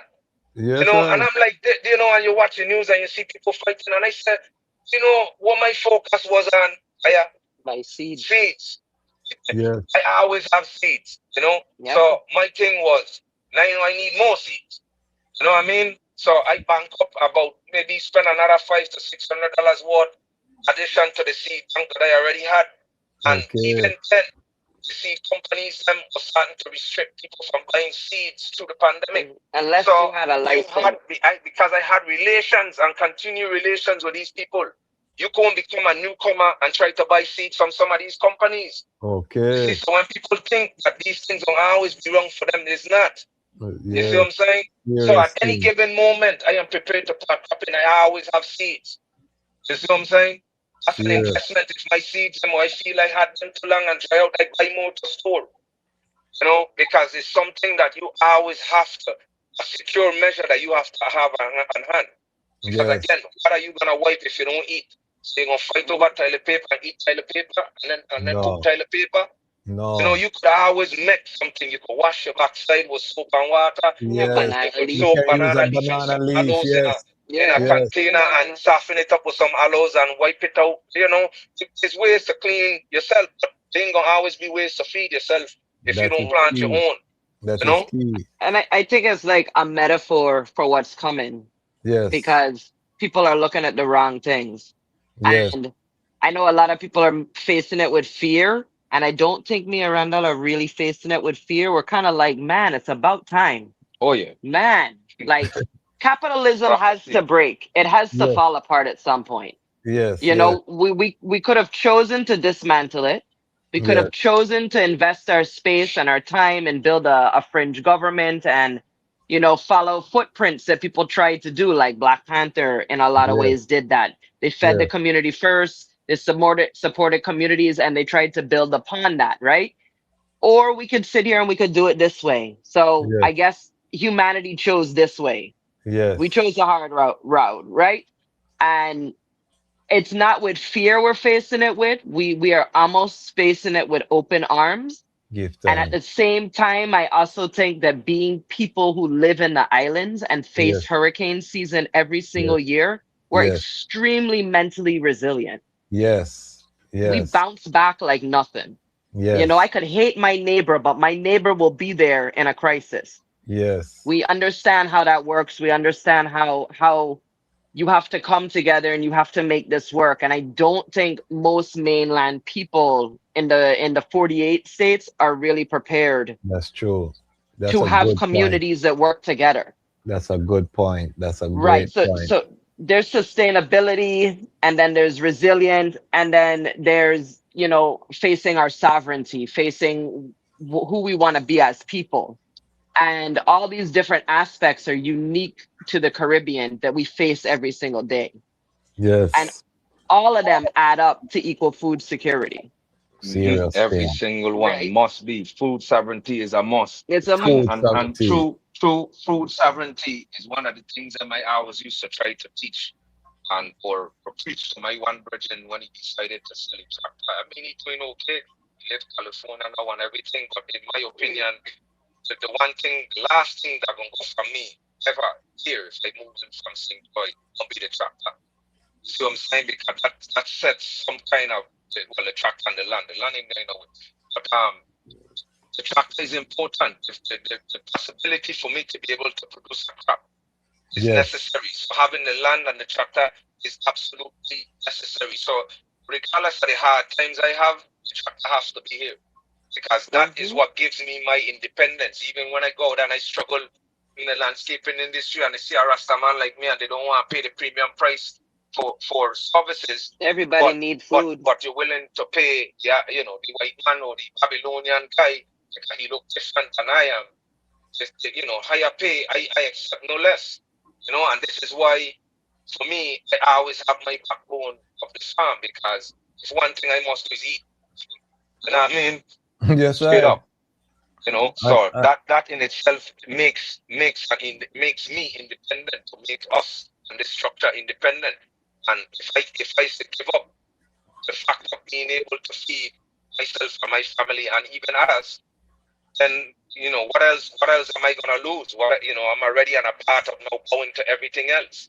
See? Yes. Well, How, that's a how, part of the strength of Black people. yes. How are the item dealing with storage and post harvest? Do you have cold storage access or ways to store your surplus crop? Not really. We try to venture them off before spoilage, and that's the key of Okay. why like for that 10,000 ton of cucumber we had to storage. We had agriculture will provide spaces for you to store. That's the only time in my whole entire career of farming that I ever had to store anything in agriculture is when I did the 10,000 or a little bit over 10,000 ton of cucumber. So Saja Farm locally will also store excess produce as well. So a part of food security is that all of these farms need partnerships. Yes. Like all of us don't need cold storage, but at least some of us need cold storage for excess, right? And we need to be able to network. So I know on island and as a community, he's right. Department of Agriculture and Saja Farm are two that will store food, farm produce for other farmers. So now in that essence now you have avenues now. We at one point we weren't able to export. I understand those laws are now fickly changed a little bit to certain fruits and things we're now being able to export. But at that time there were no way for us to export anything. The only way we could export was to our sister islands, St. Thomas and St. John. Not even Puerto Rico. Not even Puerto Rico. So now that was always an avenue. So if we had too much, like I did for the cucumbers here on St. Croix, some of it went over to St. Thomas, not a lot of it, but some of it went over to St. Thomas for sale. So we had that avenue also, So at that moment now, I realized though, because I wasn't really interested in selling too much food like that because I wasn't at the stage yet to keep the consistency to St. Thomas. I said, well, you know what? I don't think I'm going to do 10,000 ton of plant crop anymore. You know what I mean? So that's why we started to divorce even more and do a smaller crop of cucumber and do some other squash, like, with some pumpkin or some butternut squash or something, or even yellow squash, with it so that we could have other varieties of food instead of just focusing on making money, focus on making food, making a palatable table. Right. You see what I'm saying? Yes. And we could eat what we don't sell. So we eat a lot. It doesn't become money you make, it becomes a lot of money you save. Correct. Yes. And again, that sovereign reasoning, because you can't have no revolution if you can't eat. You know what I mean? No. Right. You can't have no talk if you can't sustain yourself. So true. And sometimes the revolution is just eating your own food. When people use the word revolution, they believe like it's going to be this act of violence or something. Yes. Sometimes the biggest revolution we could ever do is to step outside their system. Exactly. I love it. So as you were mentioning to even to the convention and all of these things, that's why we're not into the political avenue of anything. We understand that politics governs our life because we're still a part of the system. We're still a part of and this is the thing where for me I don't see, and I want people to understand there's no above nothing here. You know what I mean? Because any man that still have to deal with a dollar is still entitled to that slavery. You see what I'm saying? So any one of we that's still spending a dollar for our daily bread is still in slavery. You cannot don't pass it off. Some people might feel because they got a good career, they got big house, they feel this, they feel that. You have to spend that dollar, you owe to Uncle Sam, and you do unto Caesar what do unto Caesar. You see what I'm saying? So my goal from youth was to have that self-sustainability outside of the system. But the problem that makes it hard is when the brokenness of the structure from the friends and the people around you that you organize with, now it left with me and my family standing on a structure alone. That's how it feels, at least. Because everybody else decided to go on their money beat and go off on a different adventure. You know what I'm saying? Instead of actually structuring the Rasta Foundation and strengthening this beyond what I have done. You know what I'm saying? Because there's more than what I have done that needs to be done. See? And I can't do it alone. So, I call in on the man them to stand for us and come and farm some food let us share the pot together because that's what makes the ital pot. I might have, the garlic and the chives growing, and you have the yam and the other stuff growing, and we cook a one pot, and we eat out a one pot, and share I a one love head, that. and share a Love one that. unity. Seriously, nobody say everything on the prophet and name of the tribes and tribulation. I believe in police for a reason. Yeah, I believe the existence of that is necessary until we understand, the direction that we need to be going. And it takes practice for we to get there. So we need to come together while we have the dollar and we partially in with the dollar, because you're going to come a point in time we have to be fully out. And you have Yes. to be able to make that decision and know how you will stand firm, because you're going to end up begging them back to get in the system because you can't buy yourself. You see what I'm saying? So what's going to happen when you can't buy yourself? You see what I'm saying? Exactly. And I can't do it alone. You know what happened during COVID and through tribulations? I tell my cousin them I need them to come up. I have enough land and I know how to feed a certain amount of people. And I need people to help to defend the farm, because if tribulations is to really happen in the wrong way, I can't do it alone. My family can't Exactly. defend this. You see what I'm No, saying? So I welcome one and all, but it is a mindset, it's a the structure to mindset. Rastafari. So we Yes. have to, it ain't my way, it ain't my structure, it's Rastafari way. Rasta Rastafari. has a governance in there. There is a Yes. governance that already exists within the structure of Rasta. So it's either we're going to play games with the system or we're going to Yes. spend our time building up the governance of Rasta. I You lay. can't really do both, you know. No. And I respect others who trying their liberty to do what they can in the system, right? But to me, what the structure of Rastafari has always been set that we don't deal with politicians. Okay? Yes. Straight up. And that's the structure of Rastafari from the creation. So how the new Rasta age trying to change that, how we must integrate with the system. So to some degree, we don't have a choice because we're trying to wean ourselves off. It's like sucking off the titty. You don't just come off. You slowly get the child and say, no, eat some food, and you try your milk up and Yes. we're weaning ourselves out the system. You see what I'm saying? But for others to now just be focused on building in the system, it's not my direction. No. Those who want to go, they got others going to join them. I got a direction. Don't ask me to join the other way. I can't keep trying the other way. You know what I mean? love it. I love Straight it. up. I love it. I'm gonna seal up asking there because I met the item at the first annual Envision Cannabis Conference put on by Sister Aisha. I want to just get your sound. How did the item feel about that gathering? And what were your thoughts? What were your thoughts? Reflecting on the Envision Cannabis Conference. So back to divine things happening to us. We didn't know anything about the conference. I got a call from a friend of mine who said, I think you want to meet this lady, Lindsey. And when I met her, me and Randall were like, oh, we know you. We've met you before for ag. And she's telling us she wants some help setting up this and that. She needs some extra hands. She needed support setting up the conference, basically. Yes. And so that's how we got to the conference. Is literally like a couple days before, a week before, maybe. Volunteering. So you know Sister Aisha before? We knew her when she was assistant commissioner to agriculture. We had had conversations with her. Okay. But not on a personal note. Right, but not on a personal level. I thought they them knew each other a long time when I No. booked up there. Oh, I see they interact. I thought them knew each other a long time. That's and beautiful. that's how it should be. And we clicked like nothing. Like when we all sat down, we were like, oh, we're gonna get on. And that's the thing about Rastafari family, because we have so much together. We still have a little bit that we not agree with, but there's so much more that we are alike, and that commonality is where we build.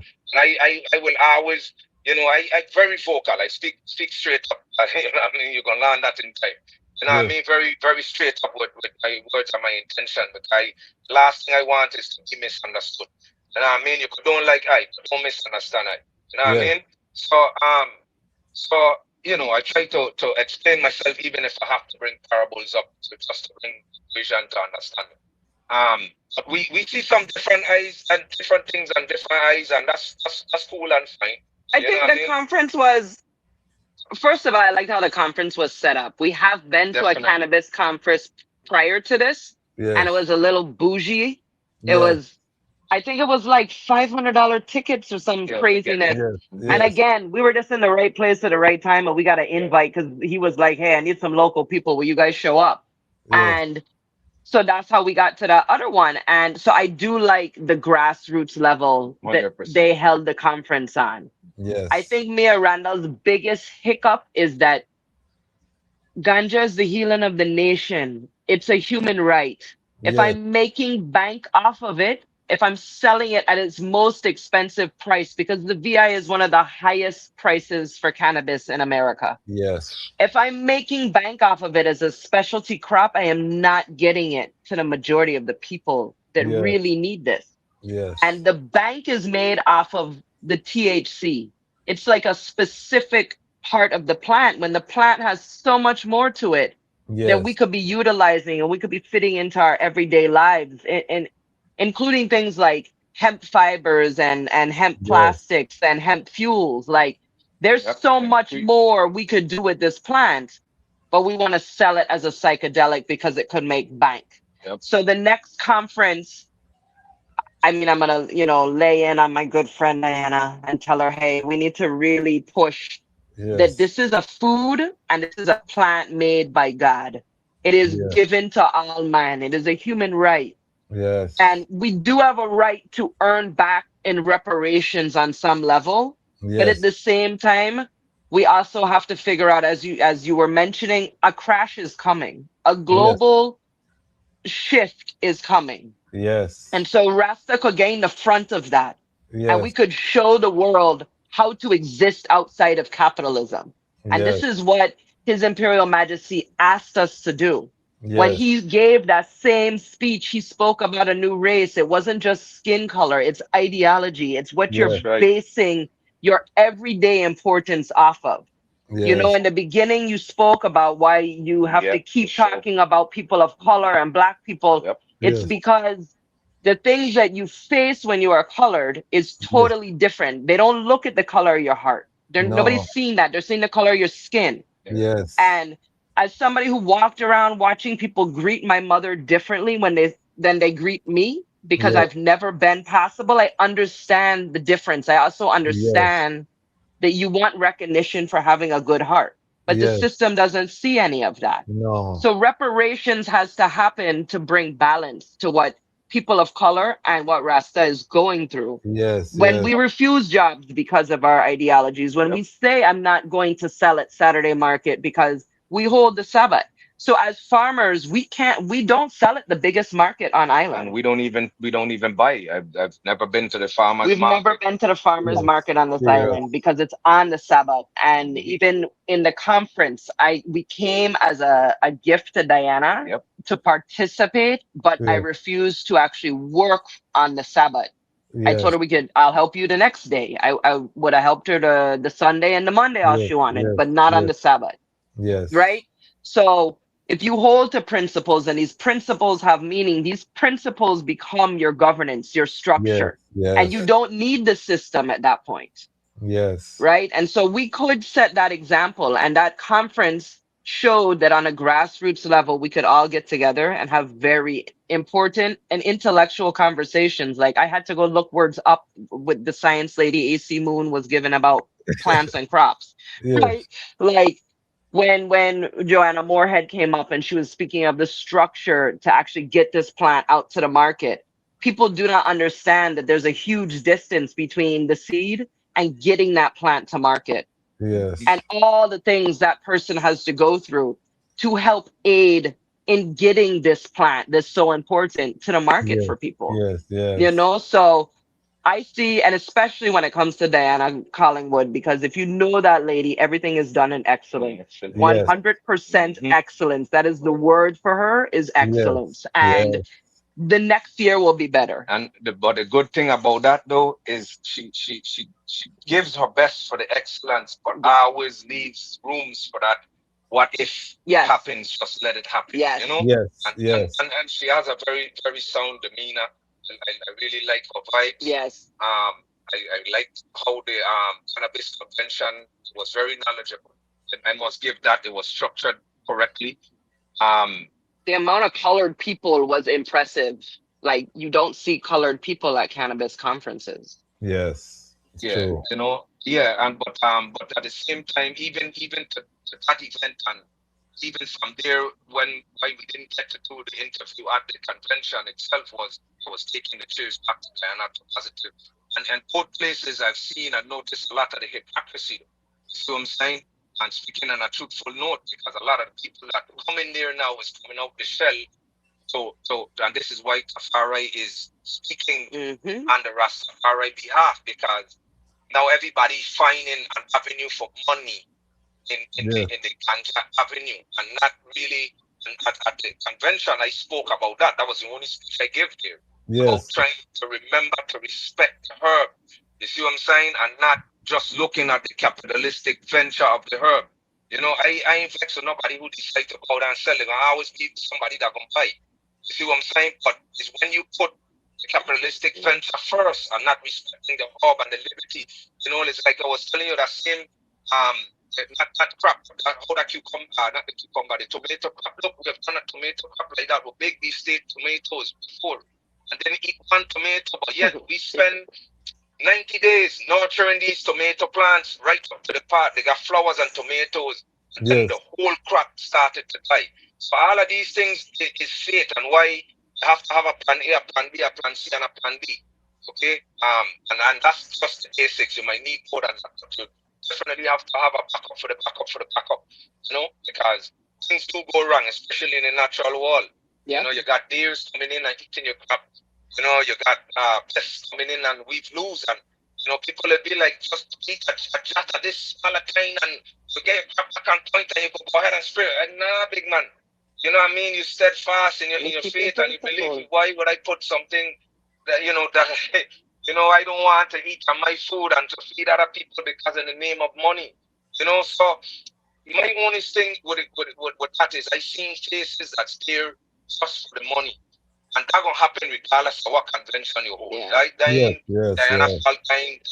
not trying to We can't control that. You know what I'm saying? I'm just saying that I trying to make sure people keep eyes and remind people of this tactic that's happening. You know, I move over to drop some stuff off to Positive Place, and he had something going on Sunday night at his place. When I'm dropping the tables off, I see cases of people who have have made arrests and lock up people for this thing, judges and people, and I'm like, no, I ain't sticking around here. A bunch of hypocrite, because now that they ain't in the seat, you know what I'm saying, or they feel that the laws have been a little more loose, that they could come around the ganja.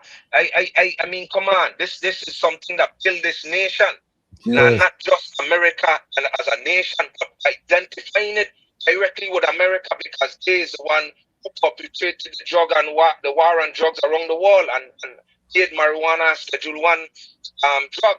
You see what I'm saying? So that's why I'm labeling America more than any other country. Well, and it was for capitalistic control, and I really like the ITIL standards that were released at the conference as well, because one of the things we need to do with the impending change that's coming, right? The shift in this world that's coming, we're seeing this plant lose its genetic strength due to cloning and stuff like that.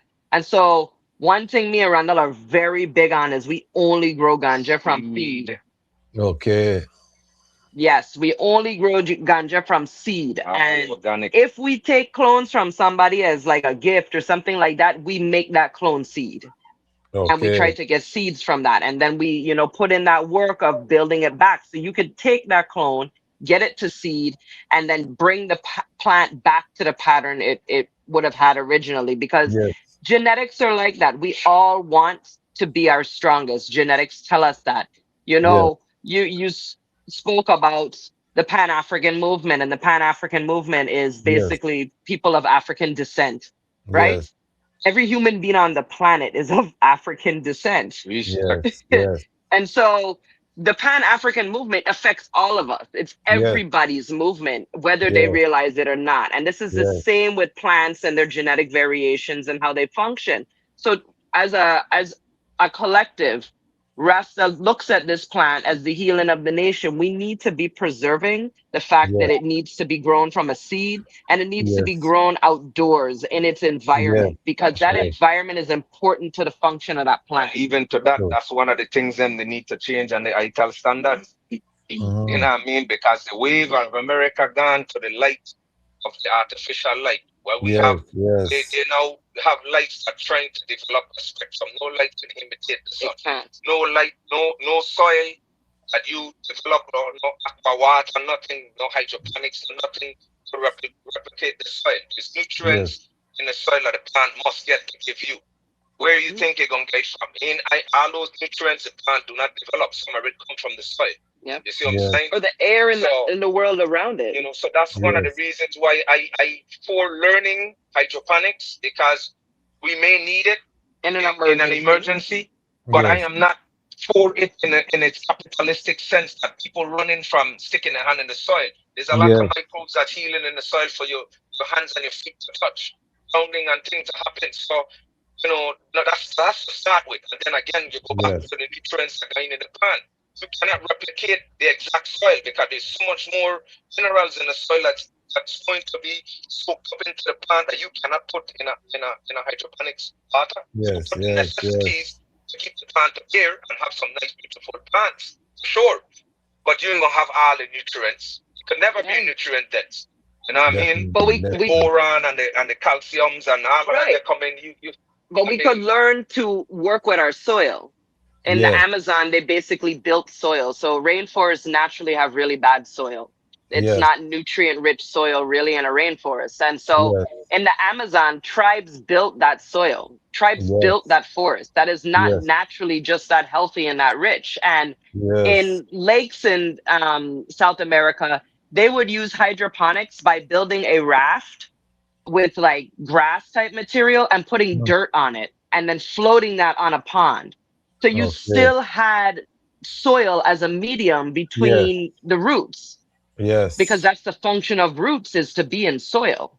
Yes. Yes. So it's, you know, we could function more natural and with nature. I keep telling people like we don't control nature. We are a product of nature. Of nature. Yeah, we are part of it. We have to Yep. get Correct. forward to our place in the ecosystem. I want to give the item a chance to just give a final sound. This was one of my favorite episodes. Me not gonna tell no lie. The blockbuster film was nice. I did like the part there. And I like when we get to the farming part, it exceeded my expectation, and my expectation is always high. If you love this episode, let me see some emojis in the comment section. Let me see some fire emoji in the comment section if you love the reasoning. If you were edified by the reasoning, let me see some fire emoji. Let us know where you're watching from. This is how we're kicking off International Morality Month, June. We're celebrating 90 years since June 30th, 1936. His Majesty stepping up on the rostrum at the League of Nations to cast judgment on the high and the noble. We are celebrating that this month. And this was such a great way to kick it off. Alpha and Omega, balance, Majesty and Menen, balance, to kick off the love story, the farming, the future. It's all here on the Lion Voice Network. We really do give thanks for the item to really come forward. As you can see, the emoji them are coming, the people them full joy, the whole fullness, you know what I mean? And we have the greatest comment section on the planet. Big up all of the people who watch this live. To the hundreds of people who will watch this on the replay, you missed this live, but give thanks for being edified by this, you know what I mean? Because this was great. Big up yourself, Bongo Rowan, out of where's Bongo Rowan? I think he's in Dominica. Denisha Nice. Richardson from St. Croix, say real talk. Yeah, man, my Haitian, no Northern Cali. So the people, you know what I mean? The people them love it too. It wasn't just I. The people them really did love it. See more emojis them are coming. So the people them really full joyed This one, Grenada, Bongaroon is in Grenada. I knew it was one of them Nice. island there. So big up yourself to Yes. all of the item. We're gonna give you a chance. Just give us a final sealing up sound. And this is part one. We don't have people on Lion Voice Network one time. We don't believe in that. You're part of Nice. the family Lion. now. So we're gonna make sure that the item come forward. You know what I mean? Just serving out of Jamaica, a check-in, bless up yourself. We are a global platform. Ross Iman out of Atlanta. Say yes, I one of the top shows for sure. That says a lot about the Lion Voice, him and Her Majesty presented for sure. So, you know what I mean, the people them really full joy this one and is an example to all of the young brethren, the gallus thing, we are burn it out. You know I like burn out the gallus them. We're burning out the loosey goosey. We are Yes. Yes. standing firm in this Armageddon, preparing for the collapse of Babylon. We don't have any illusion as what's coming.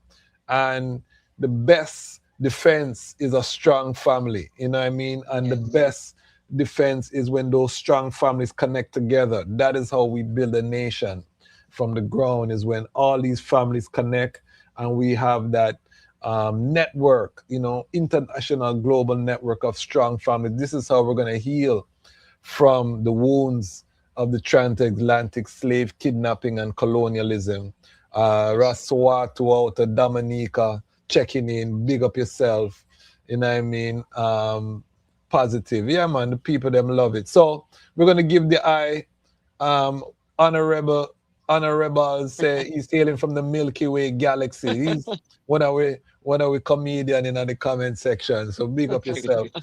So give us your final sounds to the global family before we seal up. First, we want to give thanks. Always being able to share space with other people is a blessing. Um, to have it recorded and to have our voices out there is always going to be a blessing. And we always encourage the conversations that we get ourselves into. Um, Randall always says iron can't sharpen iron without rubbing up, right? Hard. So we have to have these conversations and we have to, get to the nitty gritty by having the conversations. The world is going through a shift and a change. I hope people are paying attention. I hope they remember their neighbors are people just like them. And I hope people really remember that feeding yourself isn't enough because you're not safe if you feed yourself. You're only safe if everybody eats. That's right. Okay? So you want to increase your safety? Make sure everybody is getting food. Don't just check your own family. It has to be everybody. Your whole community matters. We live in the Caribbean. We cannot look at ourselves as a single island. We are an archipelago of islands that before colonialism, we functioned together. Hard. Okay? Do not let colonialism define you and define your boundaries. That's the oppression they want to have on your life. Okay? So look at your neighbor islands as valuable resources. If everybody is growing something, we don't need dollars to trade. We trade food, we trade resources. All right? We have existed for a long time as a species without a dollar bill, and we can go back to that. There is no need for fear. All you need to do is root yourself, figure out your governance, and get together with your family. And if you cannot build from this structure at home, you're going to have a hard time building as a community. So Hard. fix home first. Hard. It's love and respect always, and I give thanks. Yeah, man. So give thanks again. Hold on For there, hold on. Before we bring in the eye to seal up, talk to me about this logo and what we're looking at here, Sister Oh, Lindsay. this is our business card. So we are actually up in the rainforest on St. Croix. So our logo is showing mountains and hills, and the blue background is showing the blue Caribbean Sea, basically. That we Okay. are showing that we are up in the islands, we are up in the rainforest in the island of St. Croix, and we use the word mystical for all of our business. Okay. So Mystical Lawn Care was our first business when the Randall established 25 years ago. And Yes. so Mystical Farm followed naturally. And I think we're gonna stick with Mystical for all of our business names and our Yep. little business ventures. Yeah. So Give 100%. thanks. 100%. And Yeah, man. anything that the item want to promote, just one phone call away. Lion Yep. Voice Network is your network here. So And we're just on know that. WhatsApp. Yes. So the item see the information here. You can contact the ones them if you're in St. Croix or wherever. You need landscaping services, or you know someone who need landscaping services. Um, Mystical Lawn Care, Mystical Farm. Yep. The brethren Same them are, numbers. Same yeah. number. We had to have a next card for the landscaping. You didn't get that Yeah. one. And Mystical Lawn Care is on Facebook as well. Okay, Yes. okay. So the item see the whole fullness.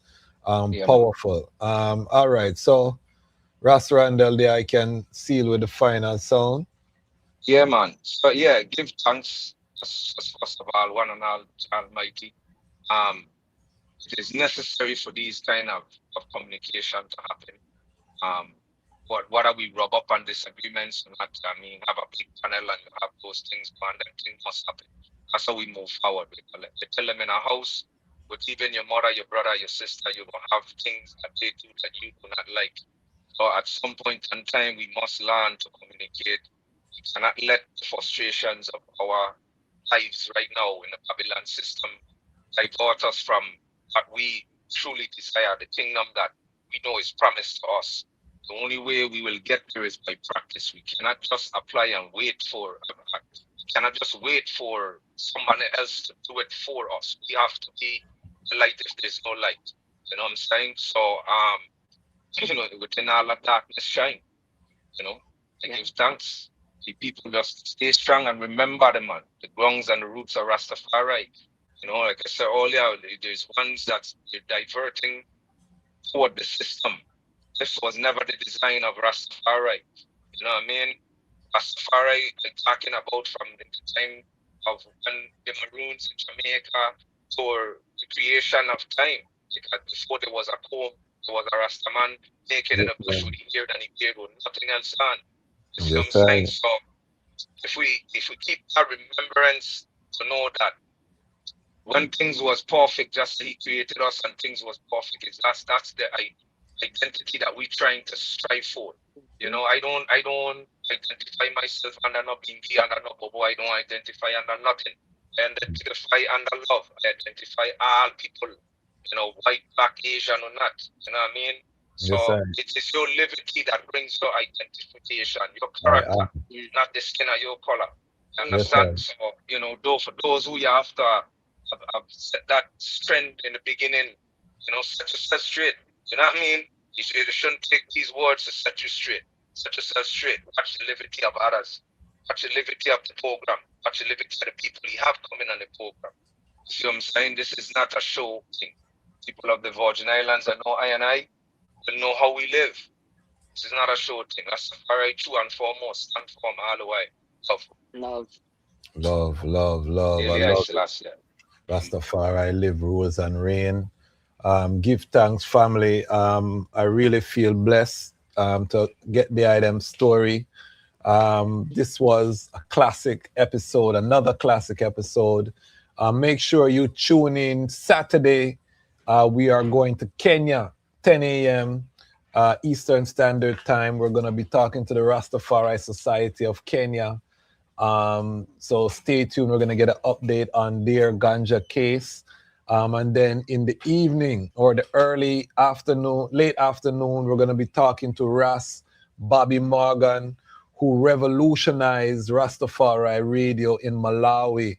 We're going to get his story. So make sure you tune in this weekend. Also, we just dropped our recap of the Envision Cannabis Conference today, day one. So you can go on the channel, check it out. Big up Sister Aisha, Diana Collingwood for inviting the Lion Voice Network. We were there, we were vlogging. So tune in, you can see our journey to the conference day one. We're going to do a 3-part series to just show the ones who weren't there what was taking place at the conference, some of the reasonings, and just some highlights. It's on the channel right now, so check that out when you get a chance. Ilawi, the selector of Jalove Sound, we just dropped that episode for the 70,000 subscriber milestone episode. Check out Jalove Selector, one of the premier selectors of the 12th tribe of Israel, revolutionary, one of the greatest selectors of all time on the channel. And we have a lot more content coming. We are now editing our Dawe Congo episode, big episode, getting ready for drop. We have so much, we're fully loaded. Make sure if you're not subscribed to the channel, you subscribe to the channel. We have some surprises coming.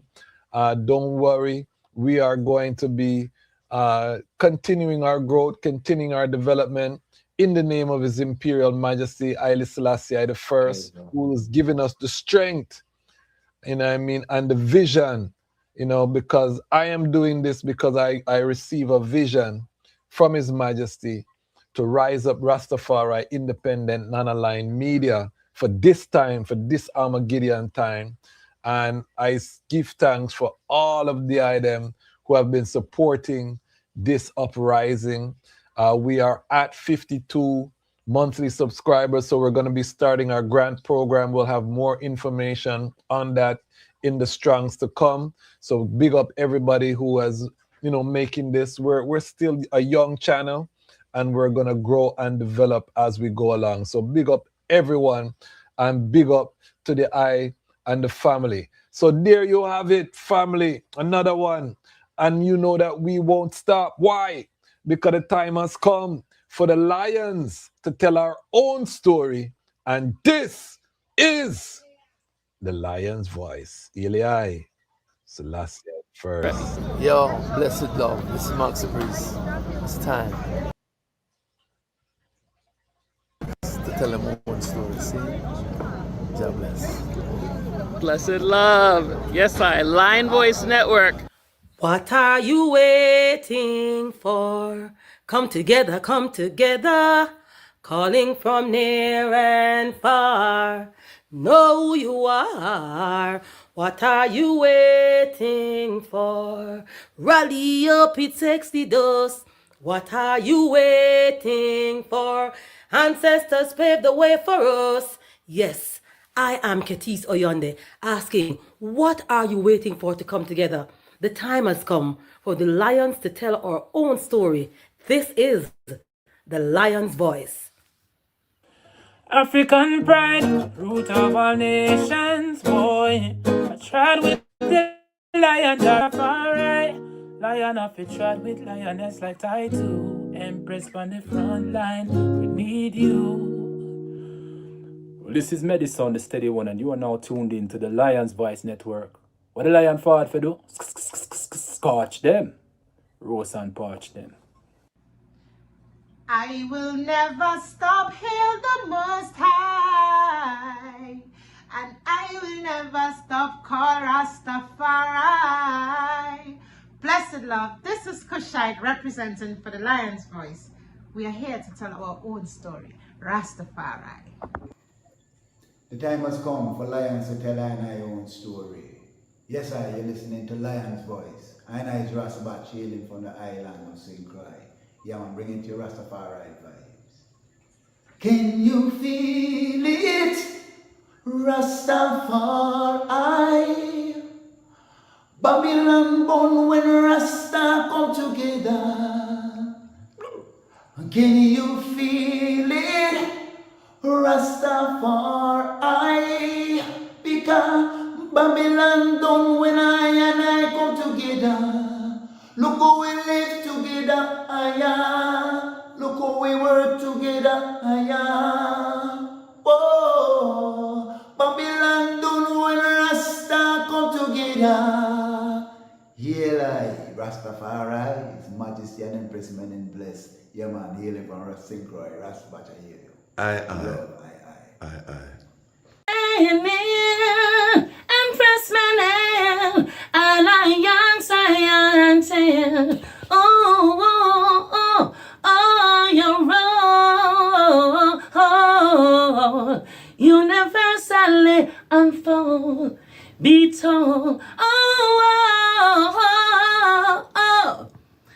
Blessed love, this is Itege Idama, and it's time for the lioness and the lion's voices to be heard. This is the lion's voice, Ras Tafari.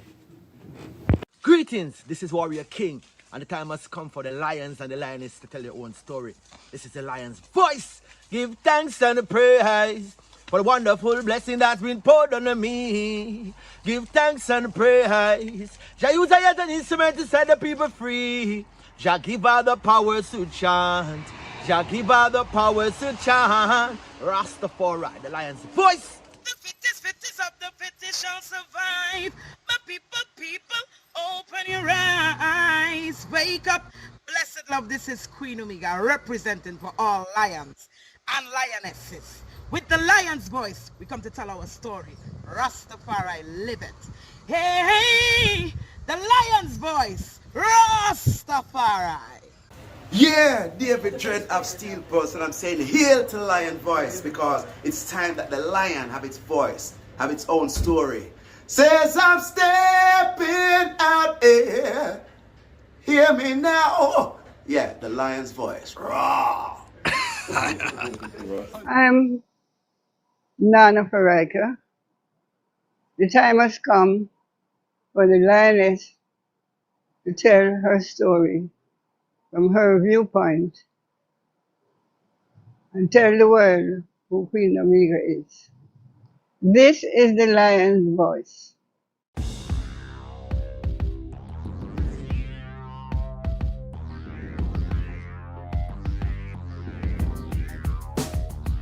Well, lion voice, tell them that's the people first choice. Lion voice, make the lioness them feel nice. Lion voice, with the lion cubs we sacrifice. Lion voice, got to show the people them the life. Lion voice.